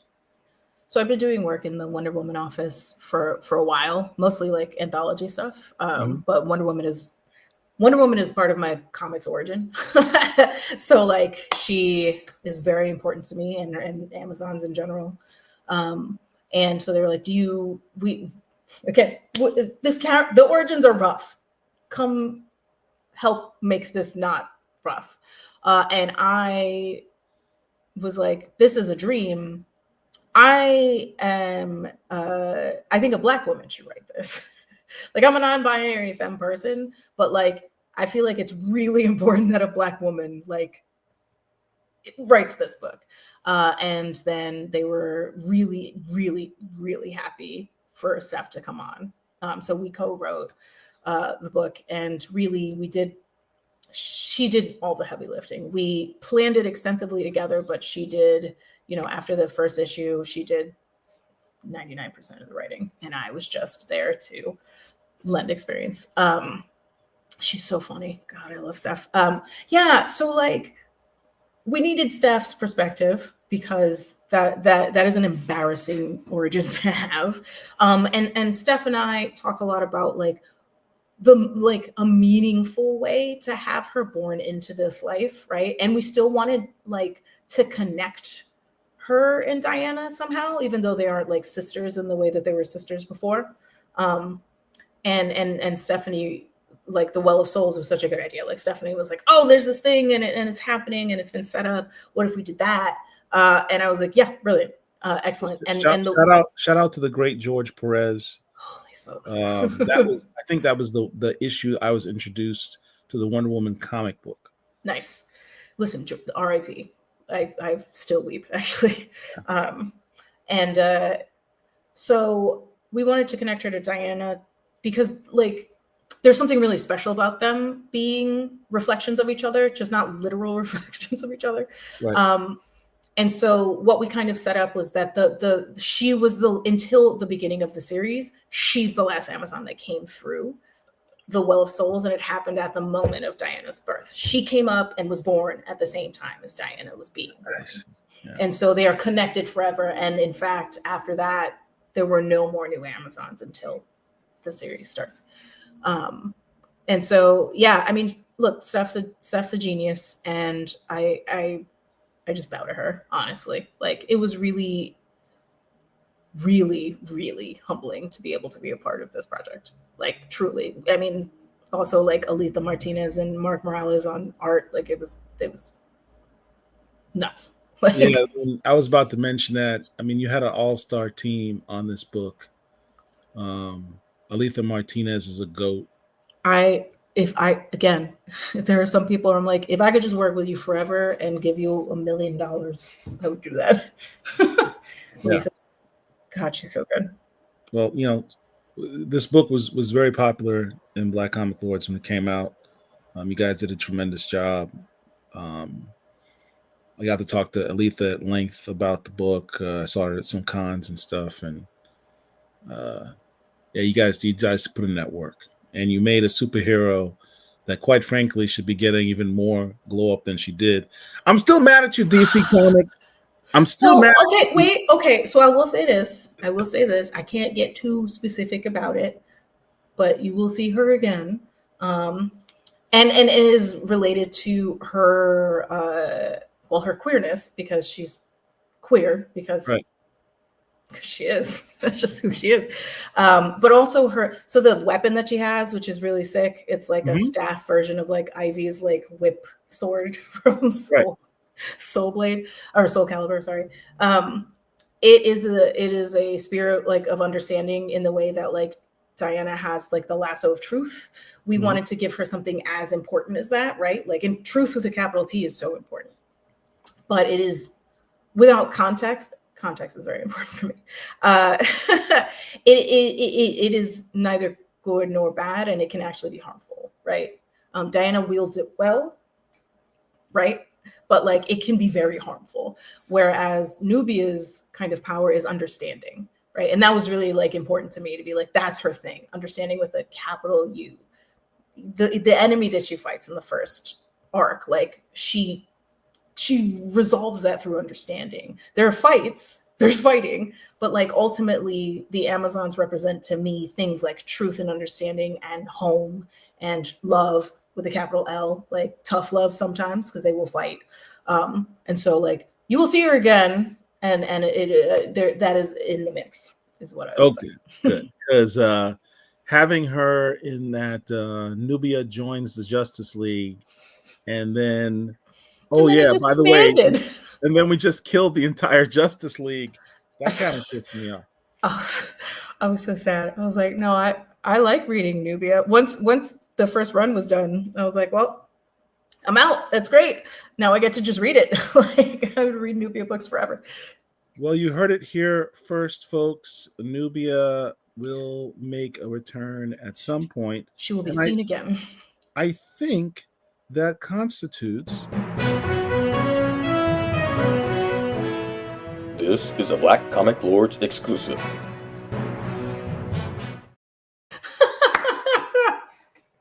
I had to give you something. That's so cheesy, but I had to do it. I love it. I laugh. All right. Let's go to our third and final book. We did Independent. We did DC. Now let's go to Marvel. The book. Waters 13. Whew. Let me tell you something. I'm going to need a drink first. Me too, but there's no alcohol in this house. Oh, I've got plenty here. I mean, this isn't Wakanda whiskey and glory. We'll talk about that some other time. I'm going to be honest with you, Vita. I am an unabashed apostle of the cult of Bast. Black Panther is my dude. He has been my dude for over 30 years. I absolutely loved the Reggie Hudlin run. I loved him putting them together and Aurora Monroe in their marriage. I remember he did a tweet in response to something we did once, and he said, I put them together to be the most powerful couple in comics. And that's why they no longer are. To give context, and anyone who's watched the show is probably tired of me talking about this, but I don't care because it's whatever. We see a lot of comments on the internets about why Aurora and T'Challa are not together, and people that don't read comics love to chime in on the subject. He's toxic. I'm like, did you read the run? The man worshipped the ground he walked on. Well, he dominated her. Well, I mean, I could kind of see that she was in Wakanda. There was some the fact that she wasn't able to be an. He would have been welcome on Krakoa. He would have been welcome on Krakoa. Absolutely would have been welcome. You know what you're talking about. You know what you're talking about. You don't read comics. Stop. Yeah. And people forget, as you said, context is everything, right? Context is important, and people forget that at the time that they broke up was during, Avengers versus X-Men, in which Marvel was fighting with 20th Century Fox over the rights of the X-Men. So Marvel, in the epic move of pettiness, pure pettiness, literally took the X-Men and said, we're going to put you in limbo. Literal limbo. And took the entire X-Men and stuck them in limbo and broke up T'Challa and Aurora. And for the record, I had nothing to do with that. I had nothing to do with it. Had nothing to do with that. I don't even know if you were writing comics back then, because this is a long time ago. Certainly not for Marvel. Not for Marvel. And so years go by, and we have this epic run by Ta-Nehisi Coates. Shout out to Ta-Nehisi Coates. And he organically and painstakingly brought them back together. He had them work through their ish.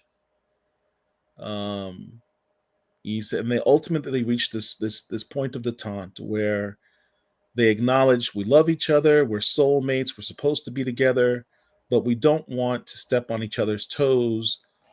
She's a queen of Arakko, regent of Arakko. He's the emperor of the Wakanda intergalactic thing, and she wants to be an X-Men.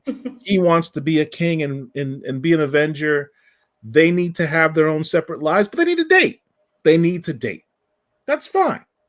Hey, Aurora, would you like to go out to dinner? Sure, T'Challa. Let's all get on my nice dress. We'll go to Paris or something. It was cool. We'll take a gate. Take that. So all us Black Panther fans, we're all happy. The Coates run ends. This issue comes out, and you see a crack in the armor of this beautiful relationship. Aurora violates their trust. Didn't let you talk about that. Yes.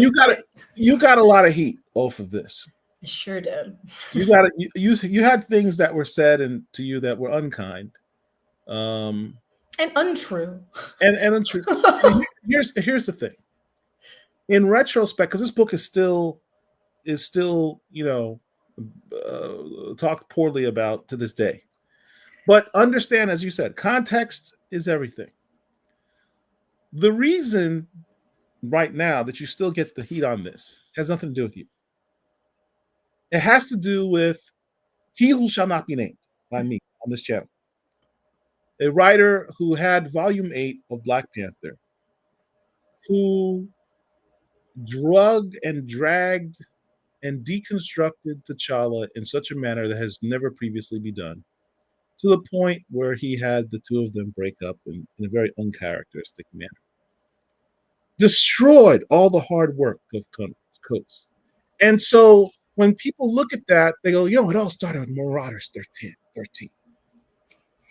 had nothing to do with that. I didn't know that was coming. Everything that happened in this issue was run through the office, like the Black Panther office, the editor, and there was a lot of stuff. Like they were granular, right? Like so they knew everything. That wasn't my intention at all. We were talking about this before the show started, and I was like, look, like they are the power couple, right? Like that is who they are, literally. Like they're both ruling planets, right? They're not always going to be in alignment. That happens in good relationships, and that's okay. I wanted to kind of have them come, clash in the way that, like, okay, so the X of Swords, 10 of Swords, right? It's the whole thing. You see it at the top of the issue. It was one issue of like 22 issues that were coming out.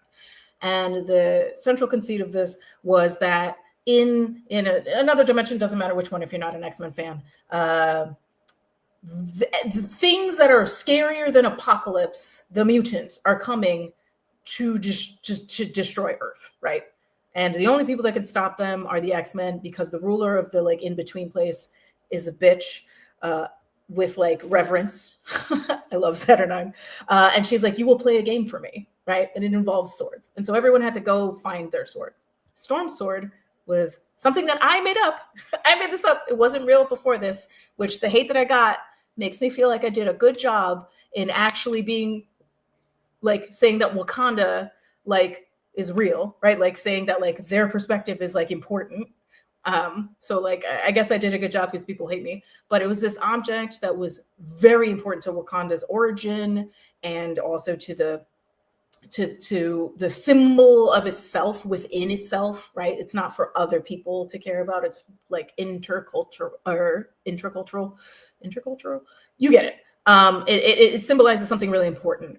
And it is the sword that she was told by prophecy to go get. So she shows up and she's just like, T'Challa and I are cool. Like, we're back together. I just need this real quick and I will just bring it right back. It is indestructible. I promise I won't mess it up. I'll be right back. And Shuri's like, no, you don't have clearance. And this surprises Storm because, as you said, they had worked through their shit. She assumed that she could go to Wakanda being like, hey, this is like an interdimensional threat. Just let me have it. And rightfully, I don't think Shuri's wrong in her perspective. She's like, if you take this, it's an international incident. We're different nations. You will have taken something that is central to us, and there will be riots in the streets. Like, say that part again, Vita. You don't think Shuri was wrong? No, I don't think either of them are wrong. That's the thing. And to go back to the original thing, T'Challa shows up, and he's like, why didn't you just wait so that I could like officially say it? And Storm was like, why was that not already on the table? I thought we were there. 15 minutes, Vita. Right. 15 minutes. But isn't that anyone who reads comics, especially X-Men comics, but also like Black Panther, it's a soap opera, right? Yeah. Like, these things happen. And it's not even a misunderstanding because they both understand the stakes. It's that he needs to think about Wakanda, and she needs to think about not just Krakoa. Krakoa is a gate, right? Shit's coming, and she's seen it, and it's not good. And he was like, how could you not trust me? And she was like, how could you not trust me? And then they were like, we'll talk about this later. That was my intention. My intention was they were going to have this conflict, and the next person that would take it over would make it, instead of something that broke them apart, that brought them closer together, because that's the rightfully would realize. That's the nuance I wanted you to talk about, because I don't think the hate mail that you got understood that fine point. Say that last part again. It was not my intention to break them apart. I think that like working through a conflict where no one is wrong can make you more stronger. Like I had nothing to do with breaking them up. Also, and I will say this too, like I I had to write it from the X-Men. Like, the name of the book is Marauders. So like the X-Men had to win the conflict, even if they're not right with a capital R, right? Like, whoever's name is on the book wins the fight. Like, that's just how it goes. Like, and so like, if I was writing Black Panther, which Coates was writing Black Panther, and is none of, like, I don't want to do that. I want to read his. then T'Challa would have won. Like, I just don't. That last line you wrote where T'Challa looks at her and says, "If you had only asked me, I would have given it to you." And it's like teardrop. Brutal. And I wanted people to feel that. I wanted people to feel that, like, he's not wrong. But I also wanted people to feel she's not wrong. I did feel it. I'll tell you that. And it means I did a good job. I am resentful only of the people who sent death threats and also the people who told me I hated Black love. So I was like, that's crazy. What you just said is crazy. Like, me with my Black Panther poster in my room. Okay. All right. Sure.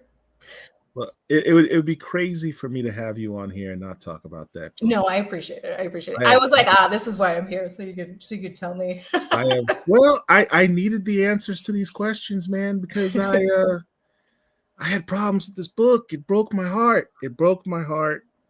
There's like two things that I like never want to do unless I'm forced to do it, and one of them is like kill like a Black person in a comic book, and the other one is like disrespect Black people in comic books. And I really want to impart that was not my intention. That I like, honestly, like, I really liked Coates' run, and I think that like showing respect to that in a situation where like there's no wrong answer elevates them both, right? Where it's like, he has to stick to his guns. He can't walk away from that and be like, okay. He has to be like, no, that was that is not acceptable for you to do as a Krakoan ambassador and as my partner. And she has to be like, I'm saving you though. Like, I'm a god. I'm not used to asking for shit. Like, especially not on Arakko, right? This is how we meet Arakko. And you're right. Like, all relationships have conflicts at some point, and you work through it, and it makes the relationship stronger. And neither of them were calling names. Neither of them were being like, you're a bad whatever at your job. Like, both of them were like, okay, but from my perspective, like, this is what it's at. Like, and I think it's important, that you had the opportunity to explain, like,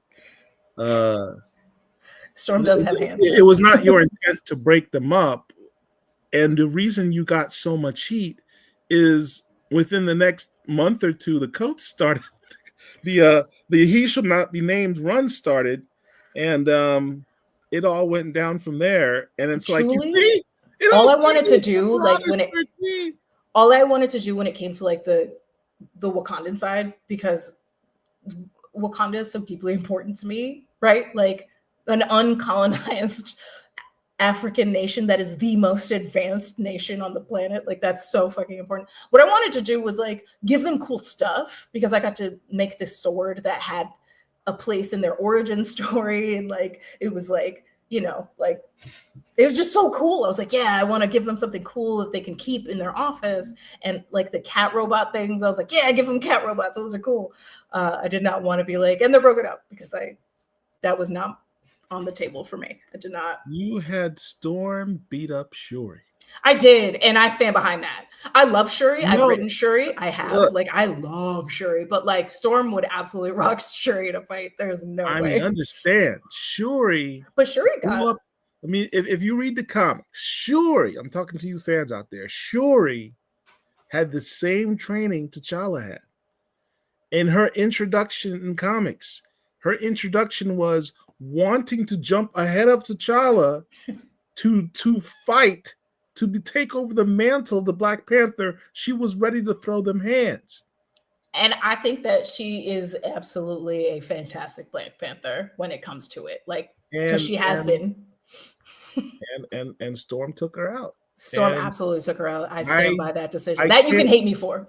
No. I was going to say, I was going to give you props. Like, you're not wrong. Storm got hands. It's well demonstrated. But she didn't just take it. Like, Shuri, I wanted to make sure that no one looked like a punk in that fight. Like, I was like, Shuri's dangerous. Like, she's straight up dangerous.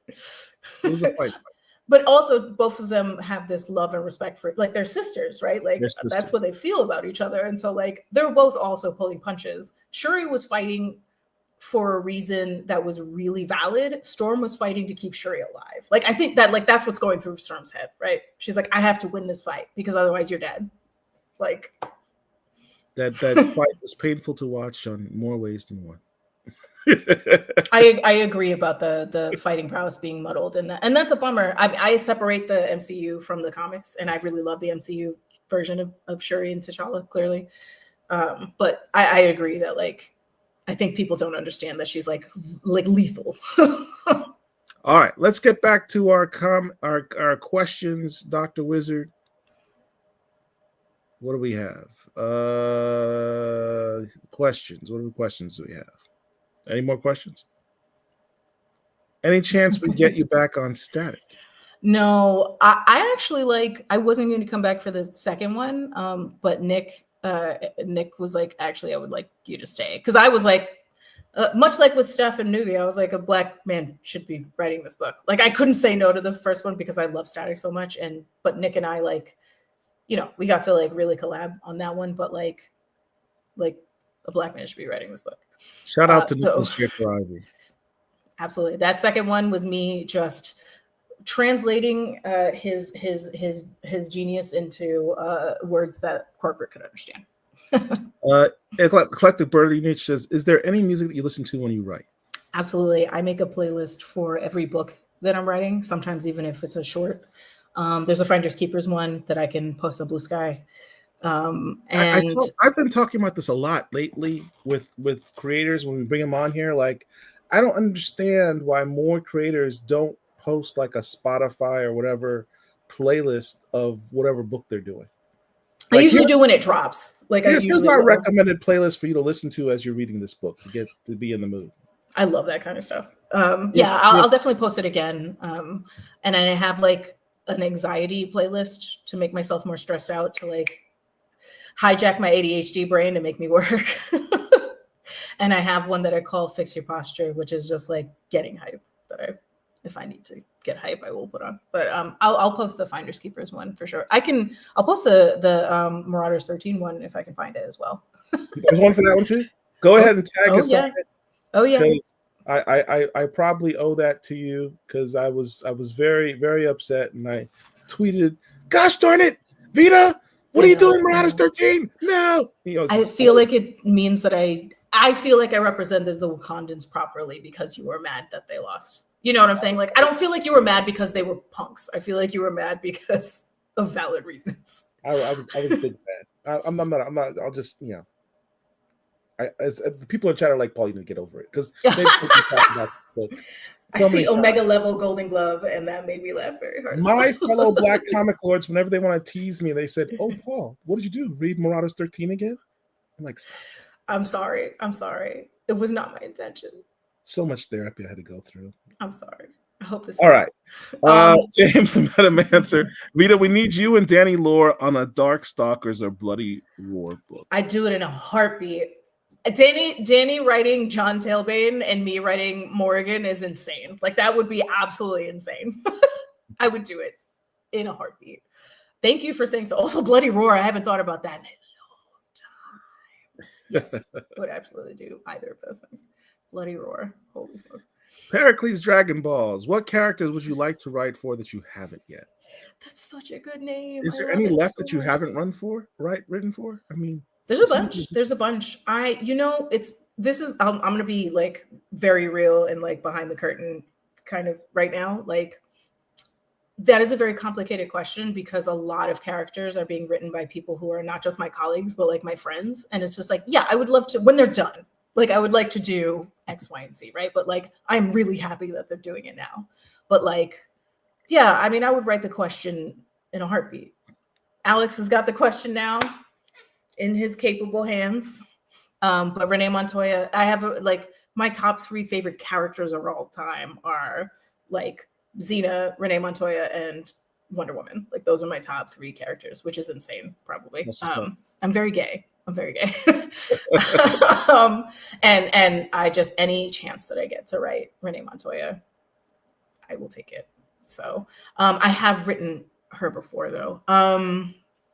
Who have I not written that I think that I won't fuck up? I don't know. me write? How about that? After whoever's writing them is done. That's my question to you. What else was the next question? Vita, can we have your top fighting games of all time from James? Oh, this is how I get canceled. Okay, like real talk, I love Darkstalkers 3. Like I love that game. I spent too much money on Vampire Savior arcades. I love Capcom versus SNK 2. I think that is maybe my maybe my favorite fighting game of all time. Are you doing Marvels right now? No, because it's not a fighting game. It's more of a I'm not good at those. I'll play a fighting game and be bad at it and be happy with that. But those kind of I don't want people to rely on me like in those situations. I like tactics games, but not like a Team Fortress 2 or I'm just not good at it. There's too many good fighting games. There was a Xena fighting game for the Nintendo 64 that it gets no love, and that's silly to me because it was super fun to play. Yeah, I don't know. I really like fighting games in general, so pretty much I'll play any of them. I love Mortal Kombat 3 Ultimate. That actually might be my favorite one because that's where Jade was introduced, and she's like my favorite fighting game character. So, my band Sexual Chocolate says we need you on a Sojourner Mullen book.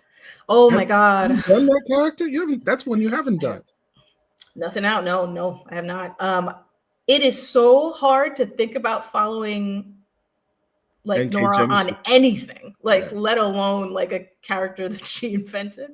I would love to be part of working on something like that for sure. I just reread Far Sector like yesterday. It's so good.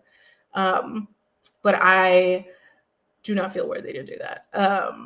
But also like I didn't feel worthy to write Static, and people were very, very, very supportive of that. So I really appreciate that. All right. Can you find a hard copy of Finders Keepers? Yes, it should be available as a single issue at your local comic book shop. I think it's still able to be ordered. So definitely it should be out there. There's a bunch of different, there's like, I think 4 covers. None of them are crazy price. Like there's a Tula Lotte cover. There's a Skylar did a cover. There's a sketch variant. It's cool. Yeah, it's available. The only thing I will say is the game rules are cut off. So I will repost again the page that has the full rules so that people can play if they want to. Yeah, I'm gonna need that. Yeah. 30 each. Vita, this is about the trans characters you created for New Mutants. Since resurrected, mutants could alter their new bodies. Would these characters reborn in their true bodies upon rebirth? Oh, kind of like with Bia did. Right. Yeah. Oh, Bia. I miss her. I think some of them chose to modify their bodies and some didn't. That was a really cool thing about Krakoa and like the resurrection. Like you could choose basically your body. And so that is something that I think some of them would choose and some others would not feel like feeling deep body dysmorphia all the time is not intrinsic to transness. That is something that like is a part of a lot of experiences, but not all of them. And also change, like doing like surgeries and changing is not necessarily part of everyone's journey. And so some of them definitely would, and some of them would not. They'd just be like, nope, I'm just who I am. How do you feel about the state of Livewire? I'm gonna be real with you. I haven't read Livewire in a long time.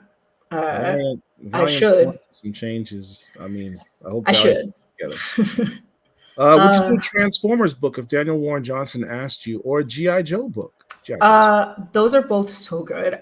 I wouldn't, because I want to read Danny writing a Transformers book and Matt Rosenberg writing a G.I. Joe book, and I would rather read that. That's especially with Daniel Warren Johnson. I want to read those for sure. That's a good question, though. Good morning from the UK. Just found your channel. Great work. Thank you. We have a lot of people that watch us from the UK. It's kind of cool. This is the perfect time for it. Anything else? We got anything else, Dr. Wizard? Is that everything? That's his message of saying that's everything. Well, Vita, thank you for joining us. Thank you for having me. This has been a blast. I really appreciate you letting me come on and babble. Letting you. You're Vita Ayala. should be thanking you. I'm thanking you. We have a tradition at Black Comic Lords that whenever you interview with us, we consider you family. So we'd like you to look into the screen and say your name and say, "I am a Black Comic Lord." I love that. Yeah, my name is Vita Ayala, and I am a Black Comic Lord. That's what's up. That's what's up. Thank you very much for joining us. Those who are watching us, thank you for hanging out with us. Thank you for your great questions. Please hit the like button. Please just take a second. Hit the like subscribe, button. Spread it. Subscribe to our channel if you're not subscribed. Share the video. We need to get this video out. People need to see what Vita's doing and throw their support. Where can people follow you on social media? I am on Blue Sky at Definitely Vita. I also have a website that I should update more often, definitelyvita.com. I'm trying to stay off of social media a little bit, but I do want to be reachable. So Blue Sky is the best place for it. Blue Sky is cool. I like Blue Sky. It's becoming my favorite social media outlet. There's the other one by a certain guy. No thanks. No money from me. No crazy toxic right now. Yeah. But we have merch. Hold on. We have some merch. Get some merch. blackcomiclords.net, and you can hit up some of our merch and get cool stuff like this T-shirt that says "Support Black Comic Creators." You can't get this hat because this hat's a 101. But that's fair. Thank you very much, Vita. Come back anytime you have something to promote. And we'll see you next time. Black Comic Lords, we got you. Oh, wait. What? My producer didn't take us out because he wants me to say we are going to be back when Vita gets off.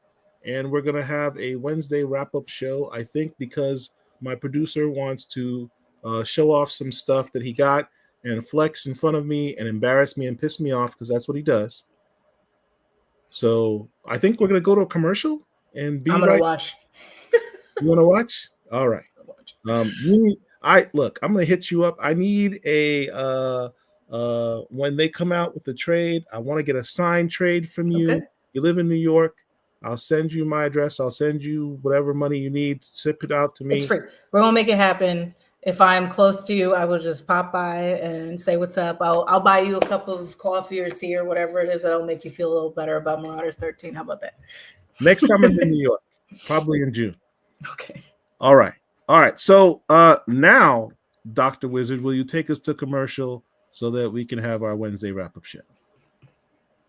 Everybody, my name is Dennis Cowan, and I'm a Black Comic Lord. I'm Eve Ewing, and this is the Black Comic Lords. My name is Rodney Barnes, and I am a Black Comic Lord. Hey, this is Marcus Williams, aka Marcus the Visual, and I am Black Comic Lord. I am Stephanie Williams, and I am a Black Comic Lord. Shout out to the Black Comic Lords for having me on the show, and also for being true believers in every aspect of comic books and nerd culture. My name is Blur Without Fear, and I'm a Black Comic Lord. I'm Jeffrey Thorne, and I am a Black Comic Lord. Black Comic Lords for life. Let's go. BCL for life, baby. My name is Joe Illage, and I'm a Black Comic Lord. Yo, Black Comic Lord. My name is Lonzo Starr, and I am a Black Comic Lord. You dig? Hey, y'all know it's me. This is OMG, and this is Black Comic Lords. Hey, what's up, guys? My name is Newton Lillavois, and I'm a Black Comic Lord. Yep. Let me read this, and I'm a Black Comic Lord. My name is Muriwaya Dele, and I'm a Black Comic Lord. Hi, I'm Dotun Akonde, and I'm a Black Comic Lord. My name is Roosevelt Pitt Jr., owner of Amara Entertainment LLC, and I'm proud to say I am a Black Comic Lord. I'm Tony Cottrell of Advent Comics, and I'm a Black Comic Lord. I am Professor John Jennings, and I'm a Black Comics Lord. I am Todd Johnson, and I am a black comic lord, and it's all about the comics. My name is Greg Burnham, and I am a black comic lord. All right, I'm David Crownson, and I'm a black comic lord. Hello, this is Larry Fuller, creator of Evan, with a shout out to the fine folks at Black Comic Lords. Keep up the good work. Hello, I am Sherilyn Eaton. I am a writer, and I am also a black comic lord. I'm Larry Stromer, and I'm a black comic lord. Black comic lords.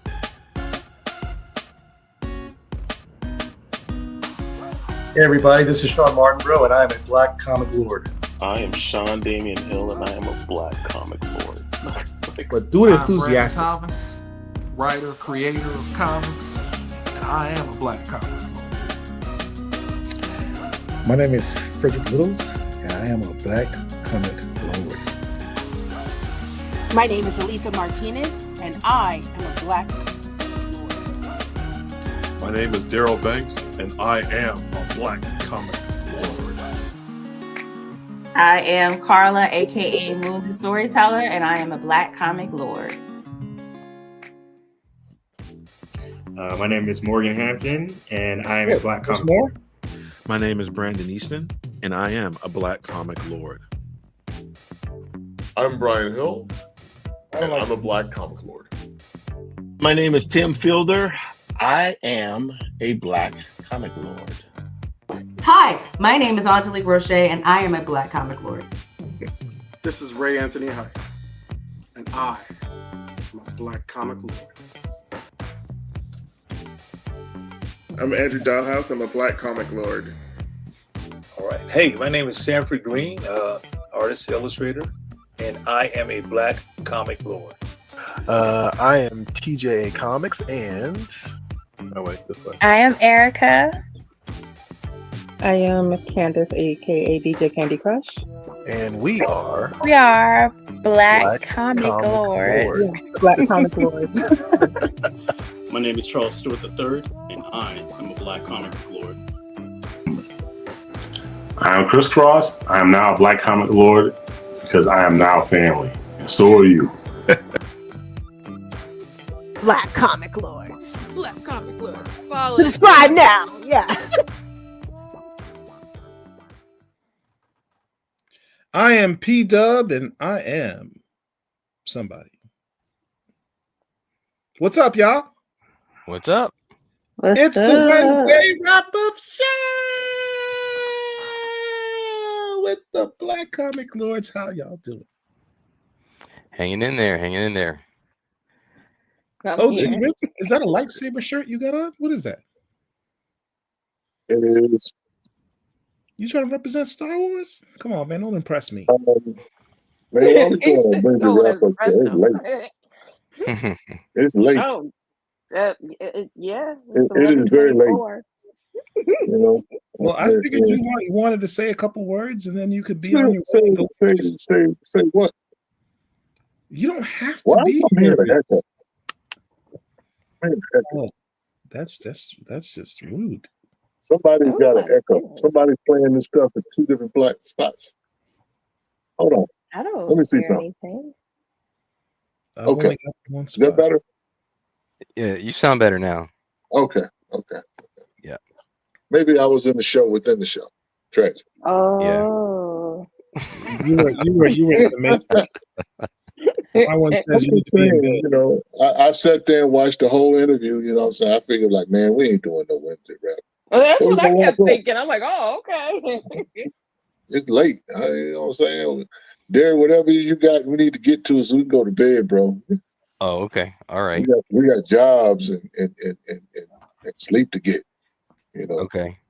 Well, this is timely. I want to first of all thank you, Angel, for getting me a copy of this Ashcan, because I was out of the country on one of my secret agent assignments and I missed it. I thought you said we're not supposed to talk about what you do for a living.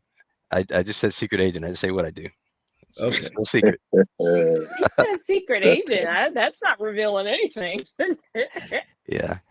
So thank you for looking out for me, Angel. I really appreciate that. And then Awesome. there's this like a secondhand store. The place is absolutely huge. A few cities over from me. I went there a few days ago, and I found this Bitterroot Juneteenth edition, and I didn't realize until a few days later that it was actually autographed by Sanford Green as well. Yeah, I see That that. was That's pretty a cool. cool find there. So that was good. Yeah, and also in the same store, Angel, if you're interested, I'll send this to you. But I found a Bass Reeves #1 also. Oh, well, I don't know if you yeah. have this Okay. already or not, but yeah, Wait, that can was you only make available. yourself big? Oh Make yeah, make yourself myself big. bigger, Let me do because that. I can't really see. Kind of flashed it. Bass Reeves #1 Oh no, I right don't have there. that one. Yeah, because they don't sell it in Walmart anymore, and that was the only place where you could get it from. Oh yeah, that would be cool.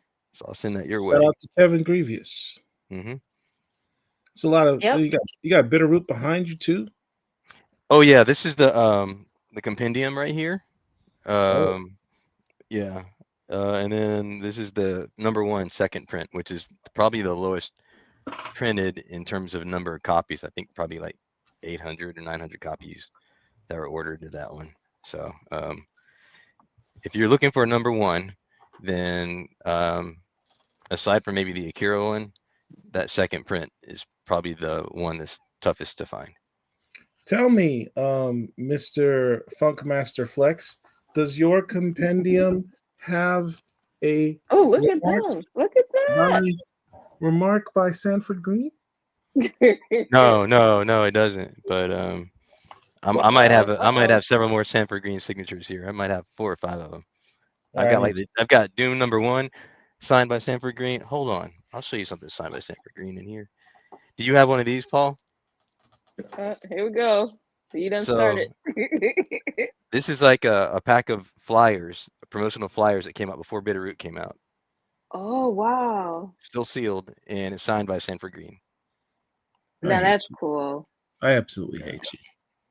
Let me tuck my chain. You gonna tuck your chain in? So, Paul, this is the Bitterroot. Uh-oh. The next Bitterroot is coming out soon, right? The new series. So it'd be great if we could get those guys on the show. That would be really cool if we could get them on the show somehow. Yeah, like on March 7th or something, or 9:00. Yeah, that would be nice.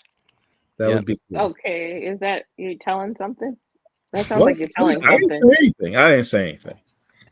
I mean, those guys. It would be nice if those. Y'all man, go and tell everybody y'all tripping. We just this is way too big for us. Just black comic for us. That sounds like somebody said something. So what are we going to talk about, everybody? What's going on in the news? Diamond's going out of business for sure. Diamond's gone out of business. There's a big gaping hole for somebody to fill. Yeah. Apparently, somebody is coming out with something called, I forget the name, but they're going to try and band all the independents together under one banner. One distribution.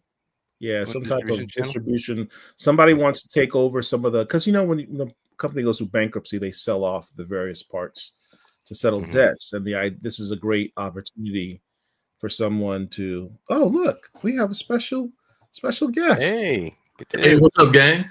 Hey, hey! I thought you were lying to us when you said I would show up on a Wednesday wrap-up show. Oh yeah. What's up, man? This is right. Great to have you. Great to have you. Black Comic Lord staff members, Teeb in the house. Mm-hmm. More news. This movie's doing pretty well. Defying the odds. Yeah. So, yeah. There was a lot made out of the fact that it had a 68% drop from the first week, but context is everything, as we were talking about with the Vita Ayala interview. People aren't going to movies anymore, right? The movies in general are not making the same amount of money they used to. So that has to be taken into account. The movie got made for $190 million, I think, which is cheap by Marvel standards. Most Marvel movies are over $200 million, their budgets. And it's definitely not costing their money. I mean, it's made them money at this point. They've exceeded that budget and more, so it's just a matter of throwing how far beyond that they can go. But look, at the end of the day, I've always said I don't really like the idea of Sam Wilson being Captain America, but I would have been the only guy in the theater seeing a Falcon film. But we need the movie to be successful, because if it's not, what is the motivation for Marvel to make more movies like that with people of color? Or any of that genre to make sure that we're visible. Yeah, I mean, we had a black and brown superhero duo as leads in a major motion picture. Exactly. That in itself is huge. I'm not gonna let you do that, man. I'm not gonna let you do that. Uh-oh. I'm not gonna let you do that. Dude, what did I do? All I said was that was kind of cool to have a black and brown duo in a major motion picture. This was not a black and brown duo led film. It was not. This was a Red Hulk film. This was Harrison Ford looking like he, just escaped from the, old folks home. How you gonna drag my man Harrison Ford? Oh man, he's They dragging himself. they had him out there after he was, he should have stayed the Red Hulk, because, he was leaving a lot desired when he went back to himself. You can't do Indiana Jones. I mean, look, the truth is this. I mean, I first of all, we could have did a better job than that. That was a patchwork, and I get it. I enjoyed the film like everybody else, but that was patchwork. Because one, Red Hulk is not a Falcon or Captain America villain. Why we had the Red Hulk, I don't know. They wanted the Red Hulk in this movie. I guess they needed, let's just be honest, for all the color and the melanin that was in the film, white folks are not going to see a movie if white folks ain't in it. They not. Are we going to really act like we can sell a film without white people? That what we doing? Like in Black Panther, you mean? Well, listen. What's the old boy name that was in the film? White man. What's the guy's name? Anthony Everett K. Ross. That's two white people. Coming to America. They couldn't make Coming to America 2 without a white person. They needed some melanated challenged people in the film. I really have no idea. No. They're white people. No. Y'all not gonna do this. See, this is what happens when you do a Wednesday wrap up after 10 o'clock. We get cranky. We get cranky rich. You get cranky rich. That's right. I need my sleep. I'm just saying. Chillmonger brought up Children of Blood and Bone. Yeah, that's a huge. That book, that movie has a huge cast. That is not just a huge cast. Speaking a huge, of which, good that? cast. I just bought that book for my daughter. Nice. Have any of you guys read it? Is yours autographed? I have not read it. Yours is autographed? Yeah. This guy. This is why you wanted to do the Wednesday wrap-up show so badly, because you just wanted to do a straight up. I got one more thing. This is the thing I was unboxing right here, Paul. That's funny. Double sign Rodney Barnes and Sean. Got it slabbed up? Yeah, slab. Sean Alexander. So Sean Now, Alexander. So did you get it signed and then send it into CGC, or did you buy it already? It'll probably make you more mad if I told you that I got it signed and I sent it in and it got a 9.8 because of your recent. You're so lucky we're over there. Well. Slap you right now. Hey Paul. So I think there are probably three of us of us in this chat who have been watching a certain show. Like we were talking. Let's see. I think Tib. Paradise. And well, no. Well, I don't know. Is anybody else watching Paradise other than Paul? I started it. I'm on episode 2 right now. Oh okay, God. but we were talking about Severance, which Oh yes, I love that show. It's I just started different. watching Severance. It's very different. I love it. Are y'all all caught up? No. Oh yeah. I think caught so. I'm not Yeah, caught up. I think so. The Mr. Milchick character, the Mr. Milchick character in season 2. Wow, he's just he's making the show for me right now. Yeah, he's great. I like him and the Dylan character. Yeah, he's glorious. Yeah. There was a question about who asked this question earlier? Somebody asked me a question about a Louisiana kid only able to get 3 copies of Bass Reeves from Walmart. Do you know if they had any more issues? I think they went to issue 4 at least, that I can recall. When I Googled think it was only 3. I saw. I don't think it was number 4. 4. I think it was 3. There's a There was a fourth one called it's called The Wages of Sin. I only own 3 apparently. It must be a different run. Is that the same company, Allegiance? Yeah, it's all on Allegiance. Hold on, let me show you. Are they bringing it back to stores now, or is that like? No, it's an old website. It's here's all 4 books here, and then they list the 4 of them here too. So this is number 4. I don't have that number 4. So now I've got to go track down number 4. What website is that? This is Allegiance. I don't know if you can buy from Allegiance though. Well, actually it says store. Let's see. Oh, you can download. You can download number 4. Come on, man, download. You sound so like someone took your candy. Are you serious? It's just a download site. I guess so. Yeah, I'm just saying. I don't recall seeing that one in the stores because I was getting my books from Walmart when that was out. Yeah, I only found issue 1 back then. They should make these in trade paperbacks. Yeah, I'm gonna see if I'm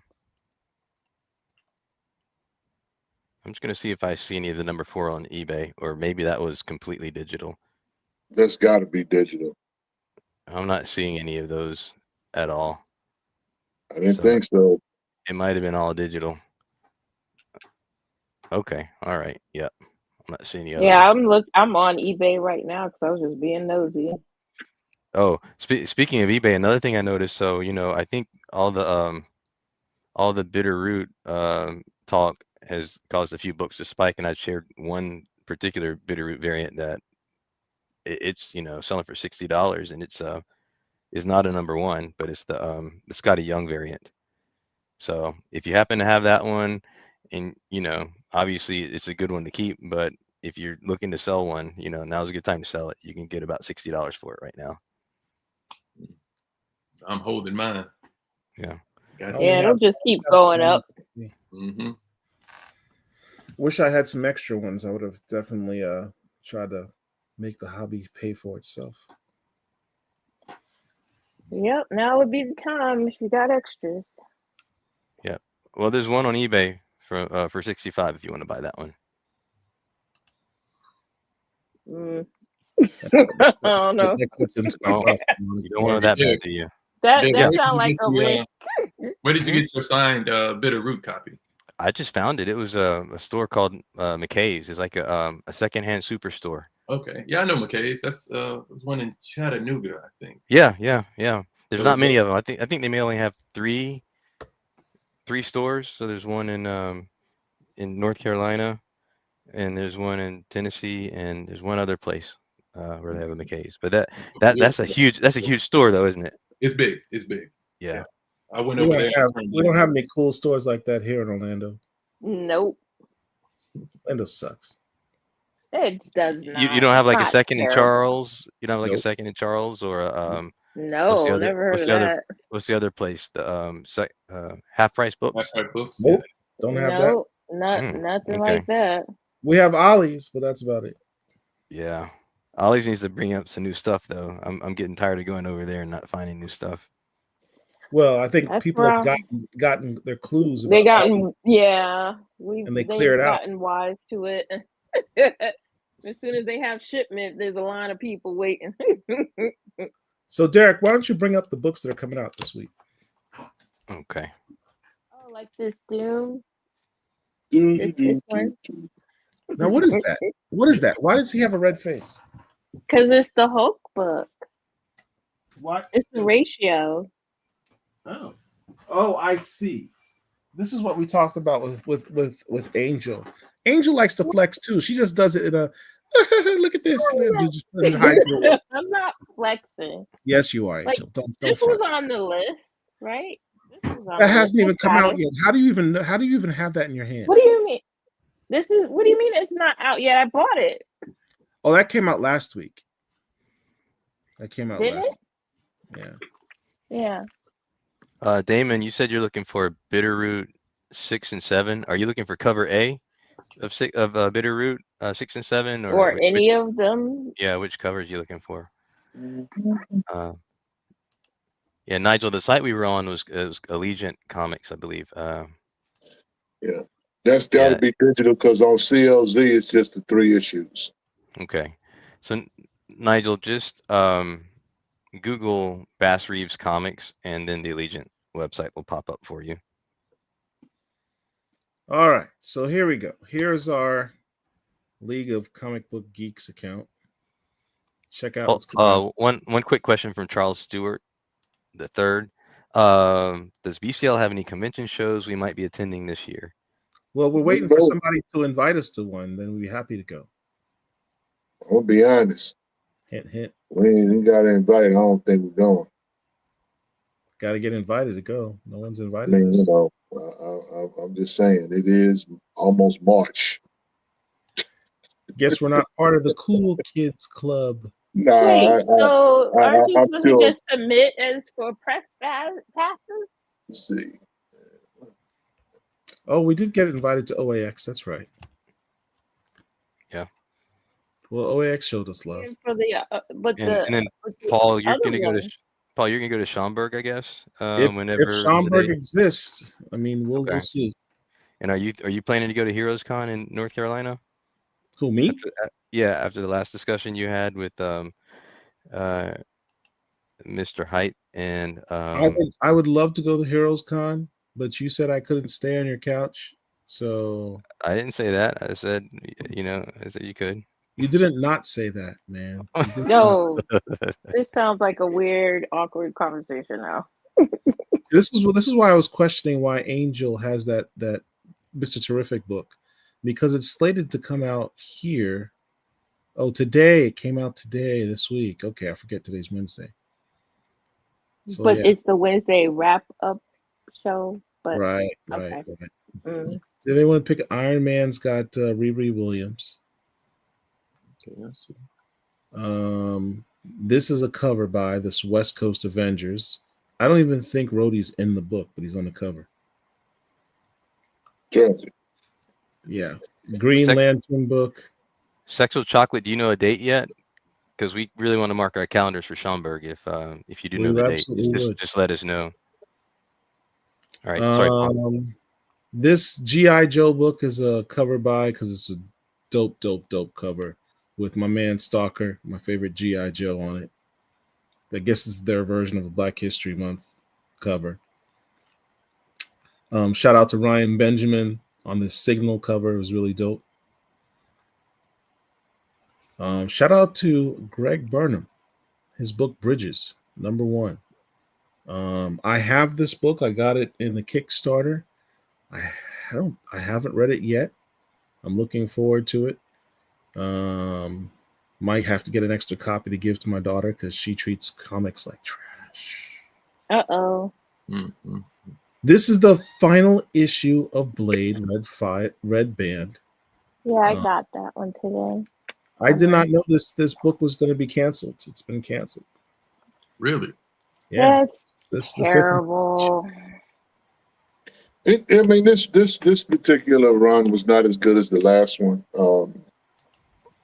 I can see why it was probably canceled or ended, whatever. It is what it is. I think it was okay, but it clearly was not better than the first run that Brian at Wheel did. And it wasn't on a regular schedule, was it? It seems like it was releasing like every 3 months. I don't know. I think they went to the Blade trawl too many times. Well, he didn't have the biggest crossover event last year.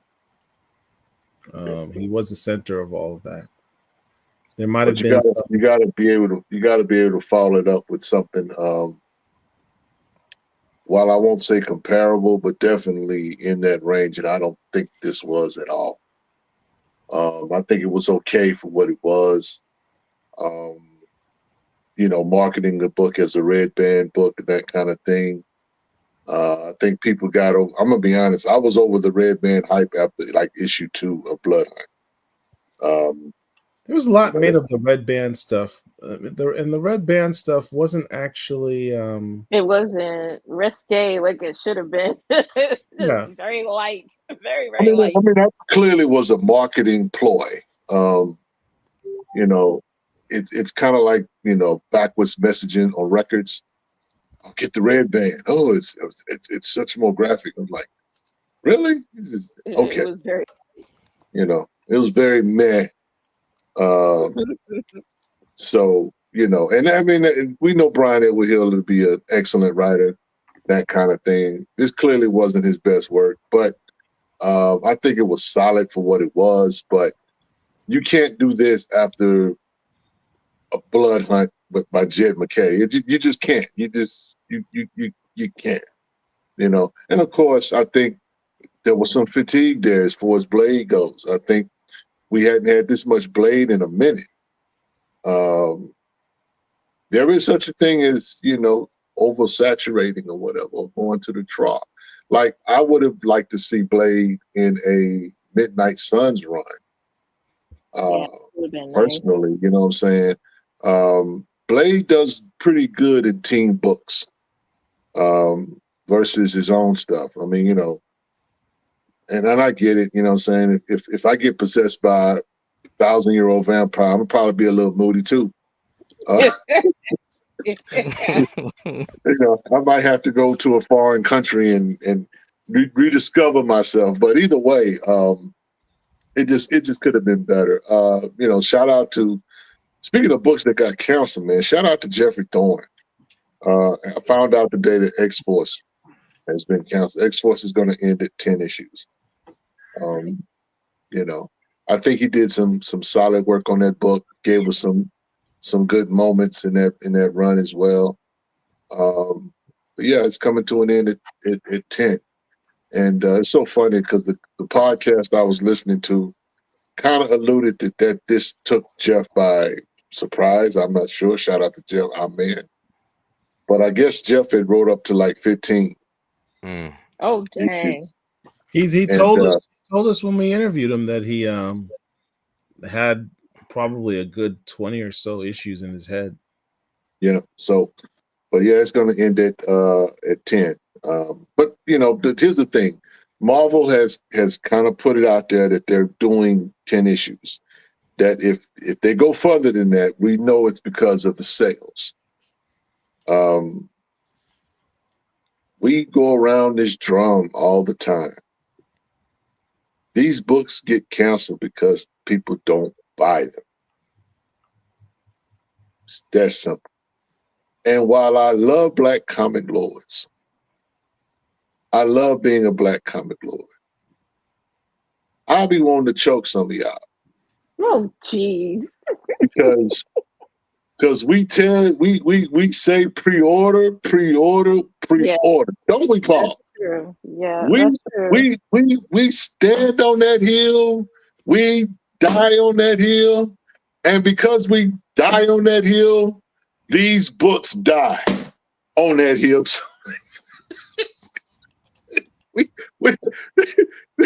I say We got to buy the books, read the book, read the comics, buy the comics.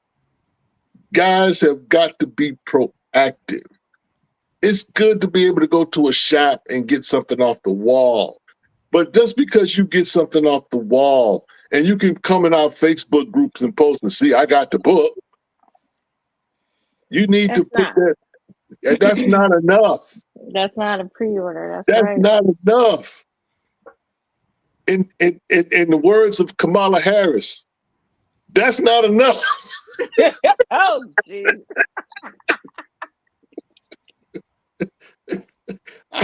I need you to do more than say I'm with her.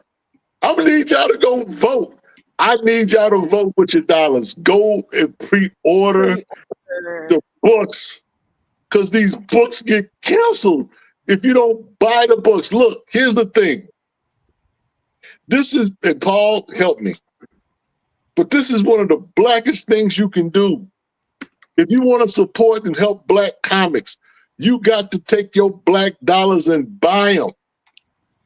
Because if you don't, we know who not buying them. Right, that part. We know who ain't buying them. So it's on you to buy them. I'm just saying, y'all, we keep doing this. Like, yes, I'm grumpy. And yes, Paul wants to go through all the books. And Paul wants to go through all the books that came out this week. You know what, Paul? We need to just reframe this. Instead of saying these are the books that came out this week, we need to say these are the books y'all not gonna buy this week.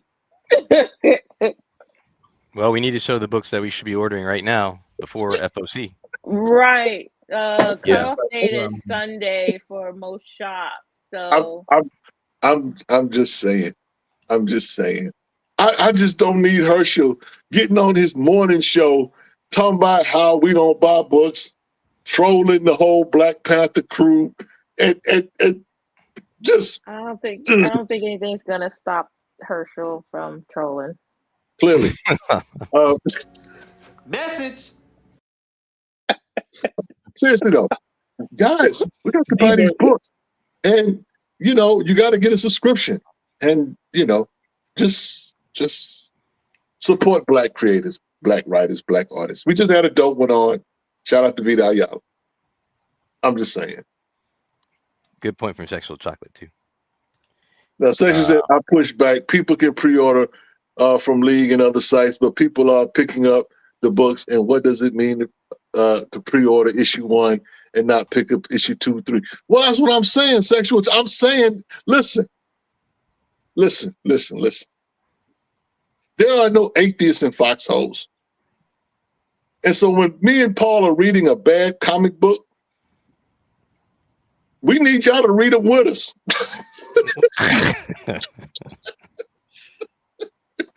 We should not be the only ones. We should not be the only ones made to suffer. We read issue 1, read issue 2, read issue 3, read the whole run, buy the whole run. We need comic heads. We black comic lords. We're not amateurs. I'm just saying. I'm gonna get off my soapbox and I'm gonna leave y'all alone. Go ahead. Right.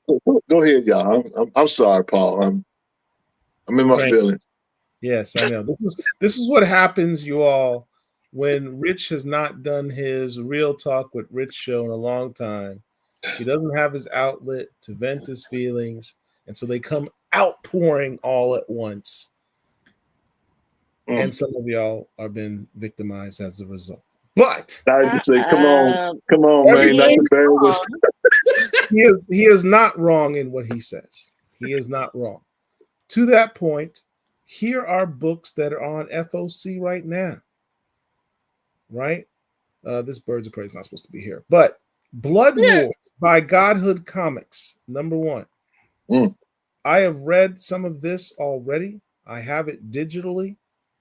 The art in this book is incredible. One to check out. Deadpool number 13, written by Cody Ziegler. Cody Ziegler, I almost want to say, I don't want to say this, but his run on Deadpool, his writing on Deadpool may even be better than his writing on Miles Morales. That's saying a lot. Here's one for you, Derek. Godzilla Heist.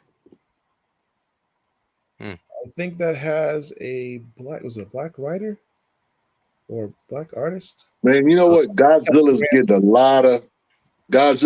lot of run.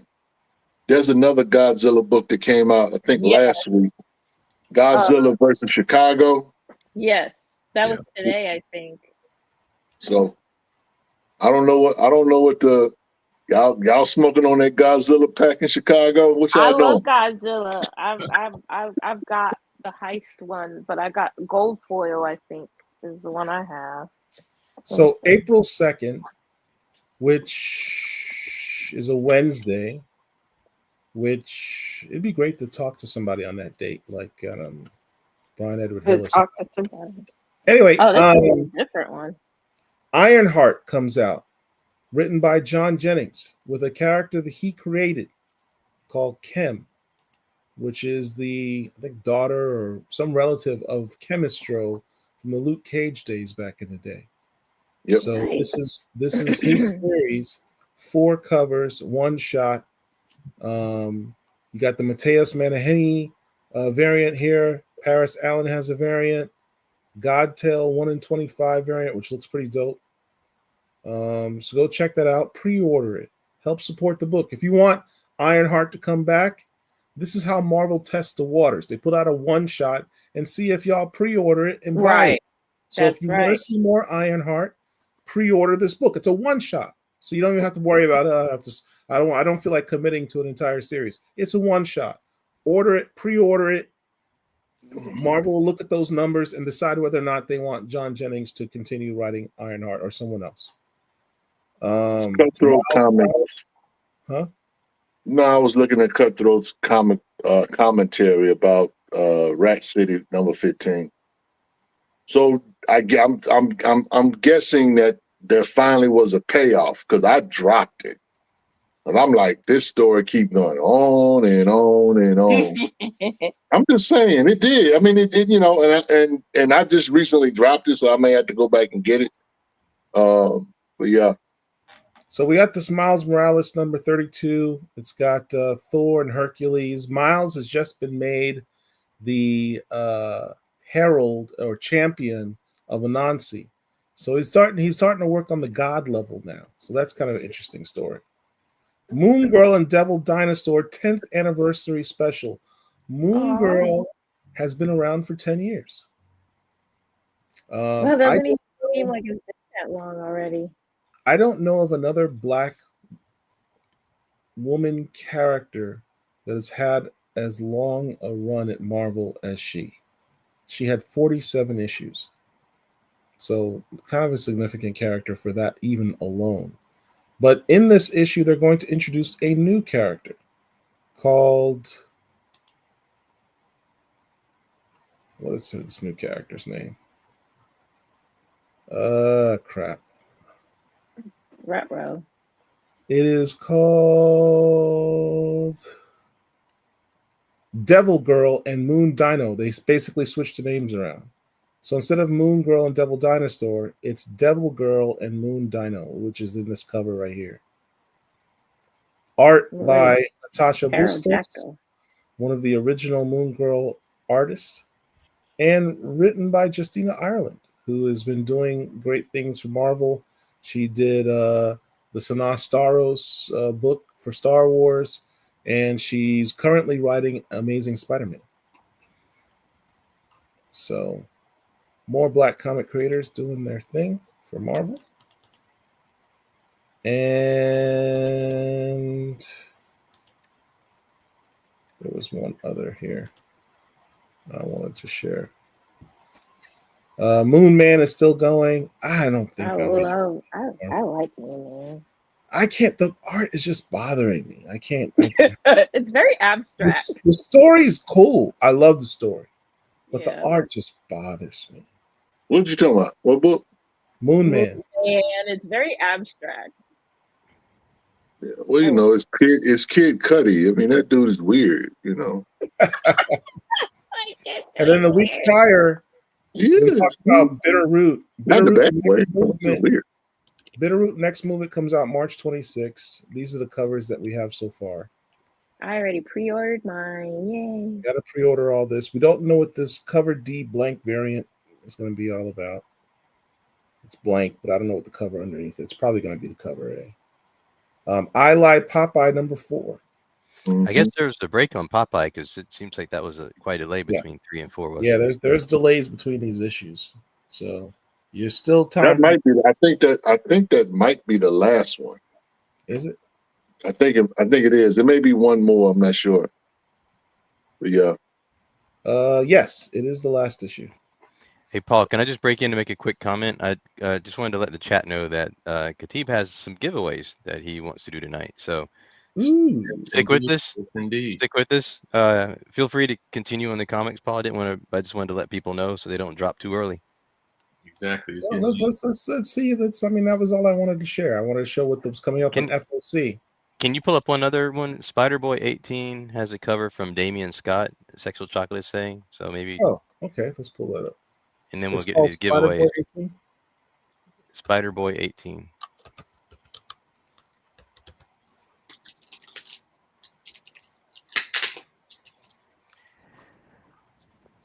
Here we go.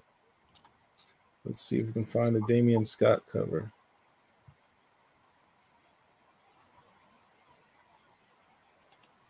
Wow, there's a lot of pop-ups on this site. It's crazy. Sorry about that. Well, this is Spider-Boy 18. Here it is. Oh, it's not up yet. Kind of cool. Oh. It's not up yet. Is that like a filler? No, this is the cover. Oh, that's the cover. Oh, this is the cover. So it's like a alleyway street light. Hmm. That's kind of cute. This is the cover.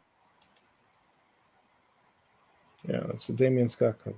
So, Sexual Chocolate, is that it? Is that the one that you remember seeing? Spotlight. Oh, he said it might not be up. No, that's not it. He's saying that's not it. Okay. Oh. We'll have to wait a little bit longer. Oh. Okay. So, Khatib, I think. I'm sure my man Sexual Chocolate will send me a signed copy from Damian Scott once it comes out, right? Well, team, you know, since it's Black History Month and we love Milestone Comics, so I wanted to give away two batches of comics of Milestone, kind of classic.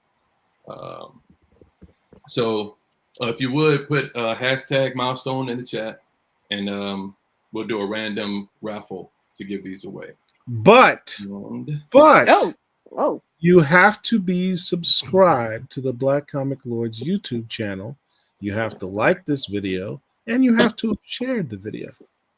If they don't hear this late, Paul, I think they might be already. That is prerequisite. Yes, indeed. If you're not, you might be a little slow. I'm just saying. Like, share, subscribe to win. But yeah, see, these are extra copies I've had, and I've been meaning to give them away for the longest. Ooh, that's when Hardware got his new suit. That's dope. It's great. Yep, this is Hardware 25 and Icon 25, the anniversary issues. Now it says we got 47 people in here watching. I need to see 47. Hashtag milestone. That's right. That's right. For real, for real. I better see 47 more likes in this chat, or you're gonna be disqualified even if you thought you won. We got 63 likes, Paul. So you know. that's from earlier when Vita Ayala was on. Well, they can't like it twice. Well, they need to get a friend to come on and like as well. Mm-hmm. Good luck with that, being late as it is, bro. Yeah, right. In the middle of the night. Let's get a friend. In the middle of the night, in the middle of the week. We the only nuts is up. It's only midnight, man. It's only midnight. Crazy, All bro. right. So how do we pick the person? Is there like a It's random. It's a random drawing. So we're collecting entries right now. You can see we've got 10 entries recognized. So let's do maybe 1 or 2 more minutes. If you are Put interested me in up. getting Put those, me up. Put me up, Derek, real quick while everybody's doing that. okay. I want to make a recommendation. Rich recommends. Old school book. Army at War, number 179. Sounds like a Gravedigger book. Ooh, No, nice. it's Army. Oh, Sergeant Rock. Jackie Johnson, Sergeant Rock. Army at War, Sergeant Rock. What issue Jackie number is Johnson is the main character in this book, and basically it's Black History Month, right? And so the military soldiers, shout out to all the military Black soldiers who served under all kinds of issues and that kind of thing, right? And in this particular book, Jackie Johnson saves a soldier who is a racist, who he has to work with. He winds up saving his life and that kind of thing. And it's just a dope story. The irony of it is that Sergeant Rock is doing the commentary in this book, and so he understands that this soldier that's having a problem with Jackie is a racist, but he really thinks he's a good guy. Really thinks he's a good guy, even though he's a racist. He's a good guy. He wouldn't be in a caught in the foxhole with Jackie and whatever, but he thinks he's a good guy. And when I was reading this, it was almost a commentary on the original sin of America. That some people that know that racism is terrible and horrible, but it's okay if you're a good guy. So I recommend you go pick this up. It's issue 179. Sergeant Rock, Army at War. Is it Sergeant Rock or Army at War? Sergeant Rock, Army at War. Army at War, Sergeant Rock. Let me see if I can find it. It's our Army at War. April 1967. So this is a 57-year-old book. 179. Nice condition. 179. That's my Rich recommends for the night. Hashtag let's go milestone. I'm gonna need you to do some more Rich recommend videos, man. Well, that's on me. He's waiting on me to get. He's got one queued up to me so far. Listen. Shout out to all the creators, whatever. You know what? I'm gonna need y'all to take a step back, fall back, so your man can get busy. Because as long as we keep booking shows or whatever, them Rich recommends is the Rich recommends is like the economy. We just kicking the can down the road.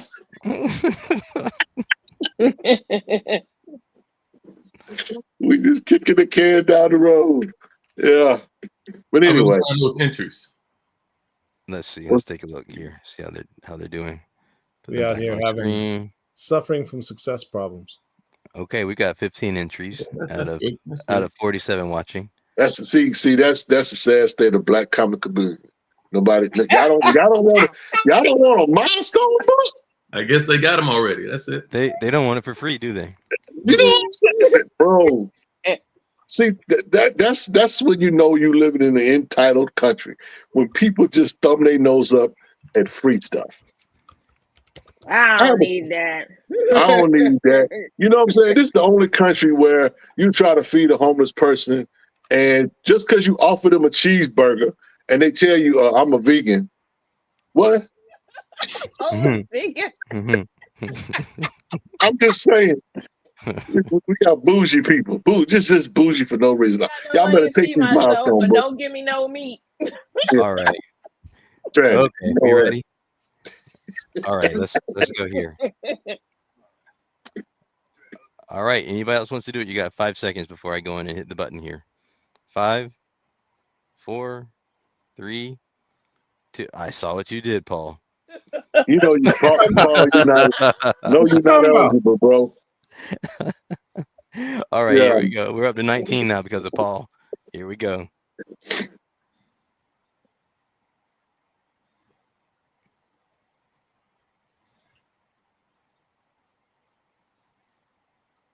Cutthroat Comics. Cutthroat Comics. Congratulations.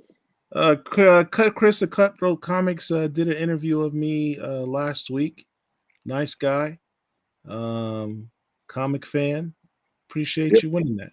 That's great. What's up. Thank you for being here. That's what's up. Yeah, That's be sure to DM us your email address so we can email us at blackcomiclords@gmail.com. Yep, and then we'll get that information over to Khatib.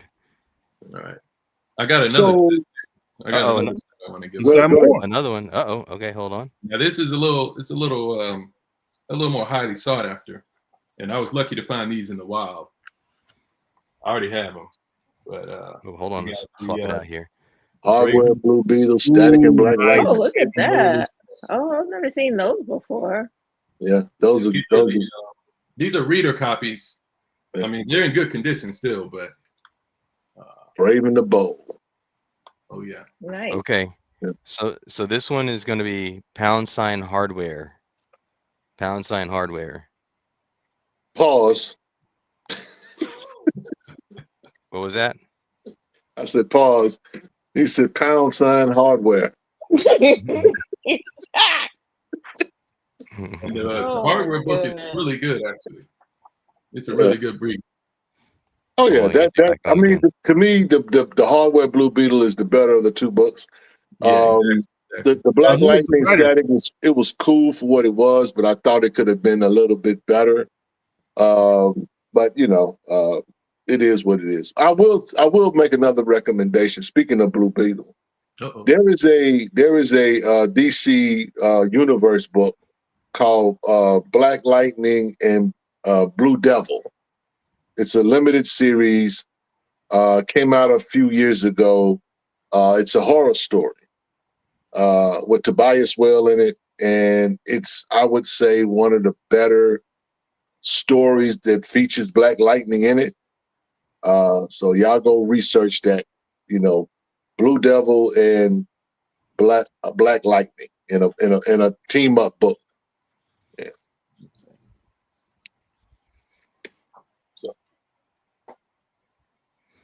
All right.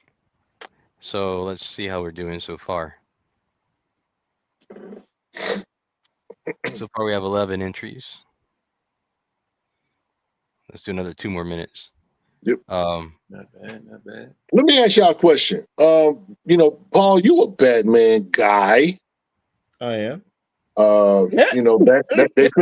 They finna reset Batman. We finna get a new Batman #1.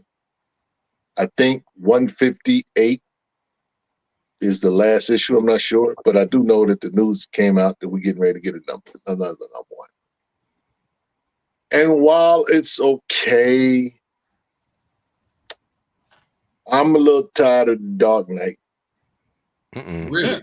Really? I am, because I was on the last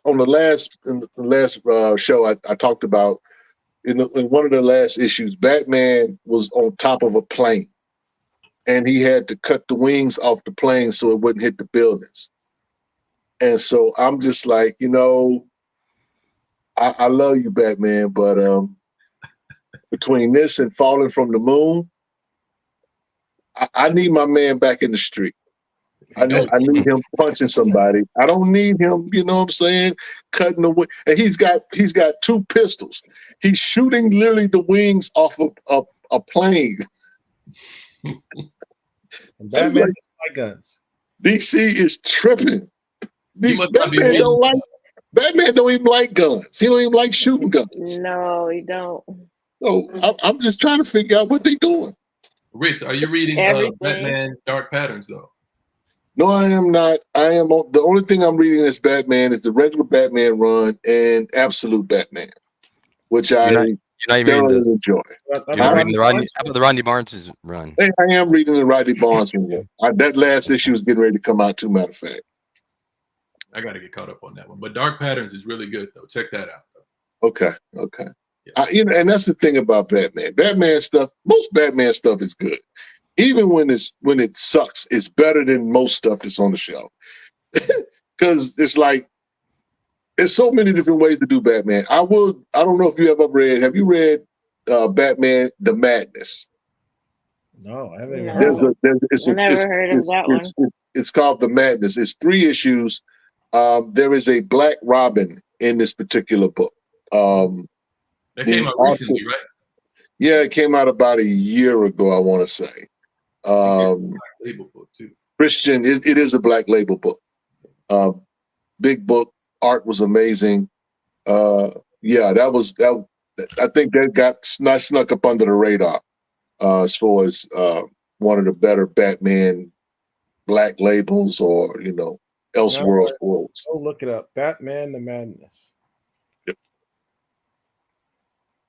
Damon Watson says, "Who among us hasn't fallen from the moon and shot the wings?" I'm just saying, bro. Look, listen. Truth be told, shout out to the Black Panther fans. I'm finna troll the Black Panther fans. Hey, now. Choose your words very carefully. When T'Challa comes back, when the Black Panther run comes back, I need him to do some fantastical stuff. I love the African lore and all that, but I just need T'Challa to do some crazy stuff. I need him to really be out there. You know what I'm saying? I need him to work out some of his aggression. I need him to just, matter of fact, bring back the Wakanda, intergalactic Wakanda. Bring that back. Bring us Space Black Panther. Do something, because I've been waiting on this run. Because I'm like the ultimate Black Panther book. I'm gonna start saying what Black Panther book, because that's the book. I mean, look, Brian Hill is writing that book. That book is good. The last issue was dope. Yeah, it was. It brought me back in. I would really like to talk to Brian Hill about that book someday, like on April 2nd, 9 o'clock. So, speaking of ultimate, again, that sounds like a towel. What? I All never right. said anything April about 2nd. Brian Hill being on our channel on April 2nd at 9 o'clock. I never said that. Oh, okay. You know what? Y'all gonna stop. Y'all don't stop. I hope people are paying attention. There's a lot of good information in this episode, All right, and there's 2 more books. So 5 more seconds if you want to get in on this. Pound Hardware. We got 4 people less than last time. Yep. Except Paul hasn't put his name in yet. I was the first one to put my name in. Thank you, sir. He put his name in the private chat by accident last time too. Oh, I saw that. I saw that, Paul. I clocked that one, know Paul. if that'll work. It's getting late. All right. Yeah. We're going to do this in 5, 4, 3, 2, 1, 0.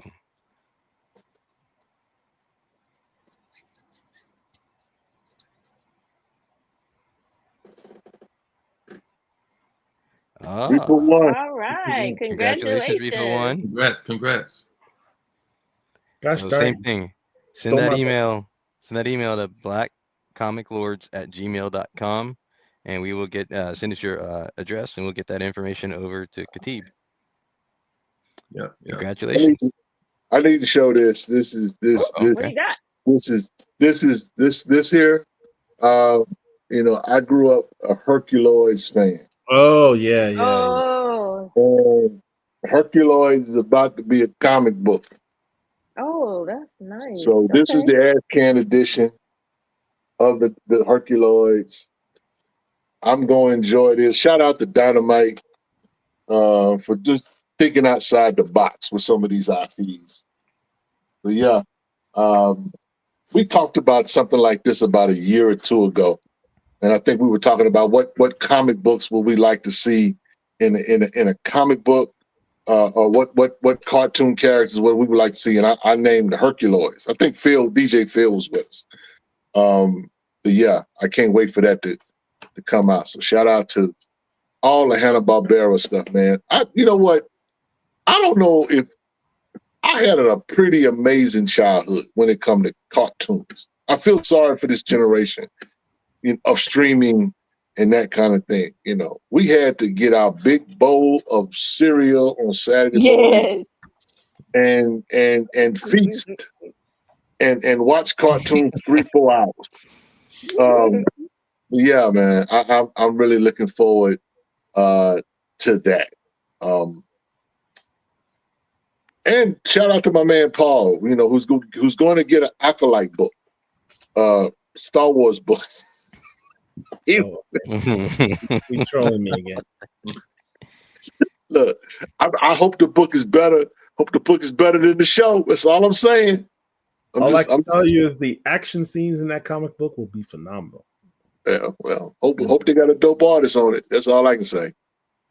Because the fighting scenes in the Acolyte was stellar. I cannot hate on the fighting scenes. Fighting scenes were amazing. So, Imani Manifesto asked if what the name of that Batman book was. It's Dark Patterns. This is it. Okay. And the art is legit. Like, let me find something really quick. Yeah, there we are. Okay. That's the old school Batman stuff. Okay. All right. All right. You know, I mean, man, look. Okay, so we got Superman coming out this summer. Yep. Batman won't be out till next year. But the word is we're gonna have two Batman shows. It's gonna be a Batman movie and another Batman movie or another Batman show. Shout out to James Gunn. He ain't playing with y'all. And Batman is gonna follow the Penguin, right? I'm not sure, but then there's that. Then there's the Penguin. I still can't get over what happened with the Penguin, man. Oh man, that one. Yeah, bro. Oof. That was an HBO. Shout out to Hector. Yeah, that was rough. That was rough. Moment of silence for Hector. I mean, you know, but see, that's the thing about it. I love the fact that he got you to like, he drew you in, made you want to root for the Penguin, made you want to be Team Penguin, got you there. I mean, you know what I'm saying? He was fighting against the mafia's bosses and old girl, and you know what I'm saying? He got good writing. Yeah, got to the top of the hill, and then what do villains do? They villain. They villain. Villain's villain. Okay. You knew I was a snake, right? Yeah, man. Yeah, that was brutal. I've been rewatching the Power series. This Power's getting ready to come back. Raising Canaan. Raising Canaan. Been watching that. That's getting ready to come back next month. So I'm looking forward to that. Rich, we still need to have a show where we kind of spotlight a few Atlanta episodes. We talked about doing that. Yeah.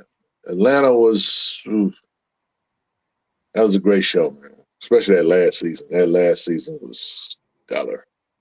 I just want to do a series on the spook that sat by the door. I actually showed that episode to a friend yesterday. Really? He thought it was real. The whole thing, until the very end. Wow. I mean, they did it like a regular documentary, man. That was cool, bro. Yeah. So, you know. But anyway. So I do have a different commentary on the halftime show. I'm gonna give Paul his propers, and you know, I had to reassess and rethink. You know, I said it was I.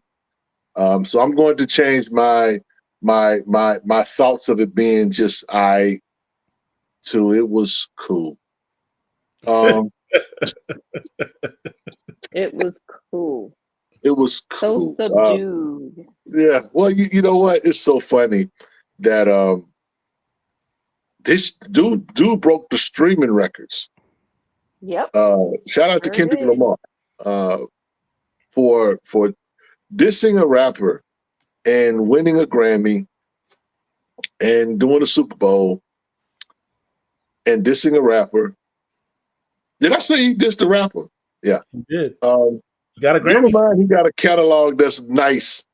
That's right. People want to hear they not like us. Everywhere. They got little babies dancing to it on TikTok. Babies. They got Drake out here playing the song at his own concerts. No, they messing with Drake. See, you know what? He just canceled his tour. I heard. Drake? Yeah. Oh, he's crying and can't stop. Oh, well, you know, I don't know what he gonna do. I'll just say it like that. I don't know what he gonna do. Better pull up his big boy pants or something. Angel with the one-liners, man. I mean, look, listen. I'm not the biggest Drake stan, but I told you, Kendrick's a bully. At this point, that's all he's doing is just bullying. He just literally walking in the cafeteria and just turning Drake's tray over. I don't agree with that. I think he's giving him enough material to banter back and forth because that's been tradition for a number of years between artists is to banter back and forth and everybody make money. Now, if somebody's so soft they can't understand that, then they just have empty pockets and they go and disappear into the corner. Spoken like a New Yorker. That's all. Angel said that dude was soft. Spoken like a New Yorker. You know what I'm saying? Only New Yorkers think that way.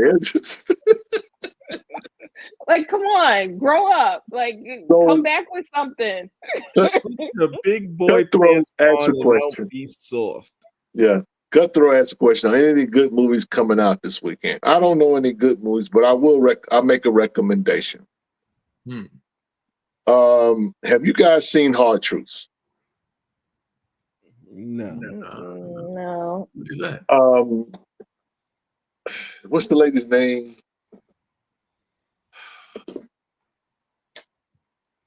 She's British. It's a British movie. Let me get her name. But it's like an independent film. If you've ever seen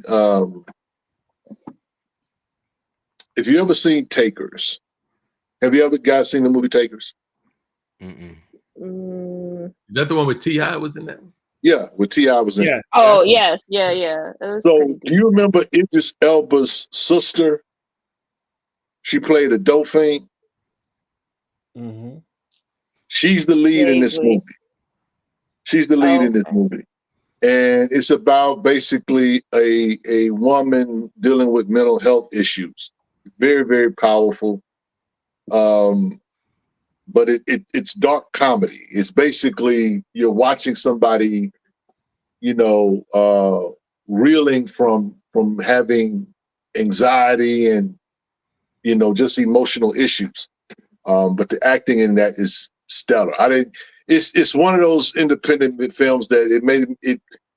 You know how you watch a movie and it just ends, and it's because they ran out of money. That's the only problem I have with it. You know what I'm saying? I'm serious. We've all seen a movie that just abruptly ends. Be like, me and my wife watched it, and she looked at me when the credits started rolling. She said, "That's it." I was like, "I guess so." Those are the worst, though. But I mean, what I'm saying? Like Captain America 4. Wow. Well, you know what? At least I got to hear my song at the end of Captain America 4 by Kendrick Lamar. I love my song. I think it's one of the most amazing songs ever. Speaking of Kendrick Lamar, shout out to Ray Anthony Hype up in the building. My man's here. Midnight Tiger, my guy. That's what's up. He said, as a contemplator and the man did dubbed hardware's new hardware F around and find out hardware. Drake F around and found out. Don't mess with them concepts, boys. I mean, look, I get it. You know what I'm saying? I mean, I I don't feel sorry. Now, listen, don't get it. I say Drake. I mean, Kendrick's a bully. He just happens to be a bully that everybody likes. You know, but I'm not gonna feel sorry for Drake. Drake is like the coach that gets fired from the NFL. He's got his $100 million. Nobody's feeling sorry for that guy. That guy's got, a Brinks truck full of loot. So I just, I'm just like, I just want Kendrick to just go on and just, the dude is dead. Stop walking by the body and keep shooting slugs. Well, you got to be sure. And then sometimes it's just fun. I mean, Drake is literally stretched out. He just keep walking by. Say, Drake, pow. Let me go over here and get five Grammys. Come back. Hey, Drake. Well, it should inspire people to do better. But, if they're going to cry in the corner, okay, that's a choice. I mean, are y'all paying attention to Angel tonight? She's on one. She's on one. Put on your big boy pants. You're soft. Go cry in the corner. I'm not saying anything that nobody else has already said, okay?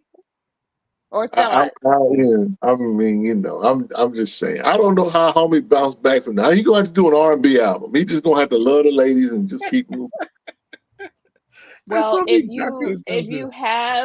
you have true talent, it's not hard to bounce back. There's material.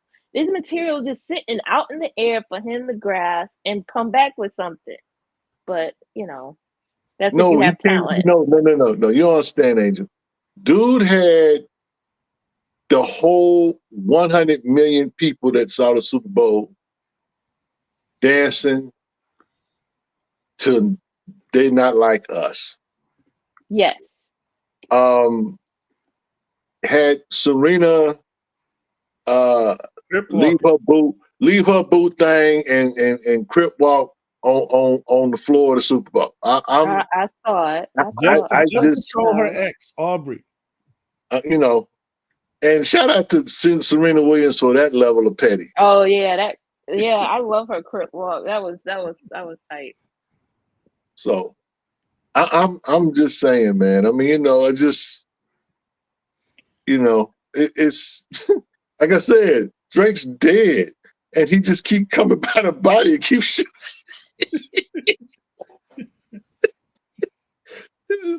Like, it's like taking a stick and spinning a dead person to move. Come on, do something. He can't do nothing. What are you gonna do? I said what I said. Obviously, I was right. So. Yeah. Well, look. I mean, listen. I'm just an old head. You know what I'm saying? I'm just used to rappers just, like Kumo D and LL just kind of go back and forth on records or whatever. This was an assassination. I've seen rappers get dissed, but this is like, to me, here's the thing. To me, the best, since we're here, who y'all think is the best diss rapper? The best I don't keep up. I don't even have an opinion. Ice Cube. Ice Cube for me is the best diss rapper. Man, No Vaseline was that was brutal. That was very brutal. But when he did that's not my favorite diss record from Ice Cube. My favorite diss record from Ice Cube is King of the Hill on his West Side Connection album. I ain't never seen nobody murk Be Real like that. That dude is the business. But but the things that Kendrick is doing with this whole thing is, it's kind of like Drake dropping this track. Usually a day or two go by. This dude he had bullets lined up. Oh, he got that click. It became a joke after like the third diss record. It was like a joke. So it was sport. It was sport at that point. Yeah. He just, but yeah, man, that dude. But Ice Cube had a song just recently came out called "It's My Ego," and in the lyric he says, "I'm Kendrick before Kendrick," which was funny when you think about it, as far as diss records or whatever. Because that's the guy. I know a lot of people love Pac and hit him up and all that, but when Ice Cube murked No Vaseline, that was so disrespectful.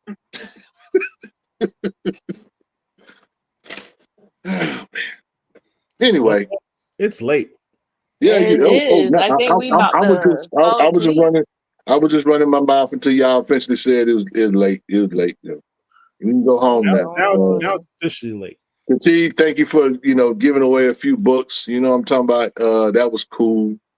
Oh yeah. Paul, I want to thank you again for reminding us why Marauders 13 is the gift that keeps on giving.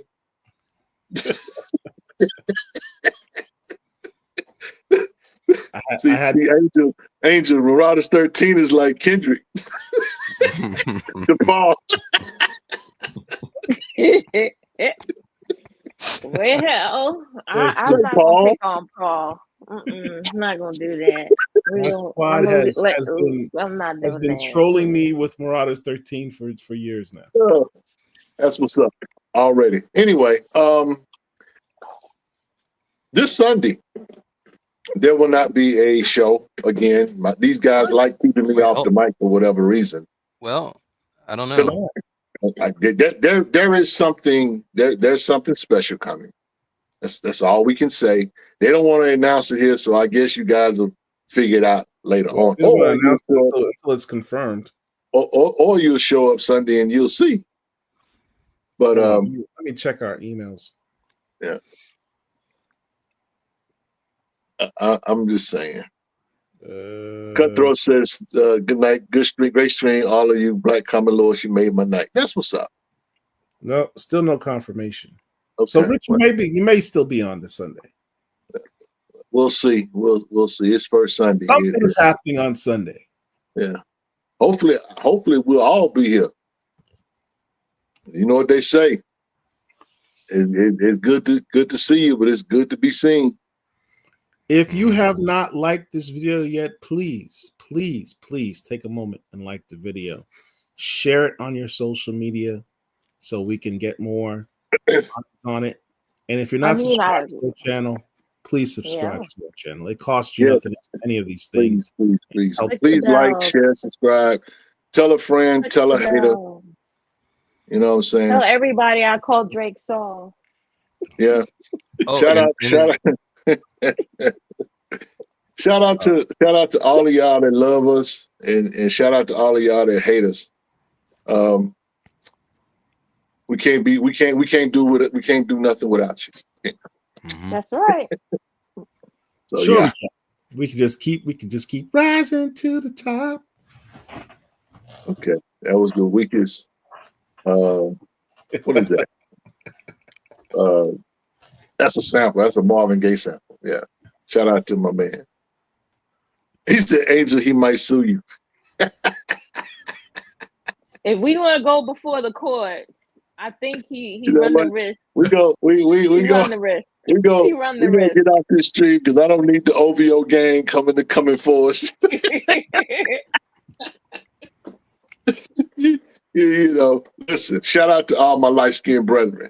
Y'all taking some L's, bruh. I'm gonna shout.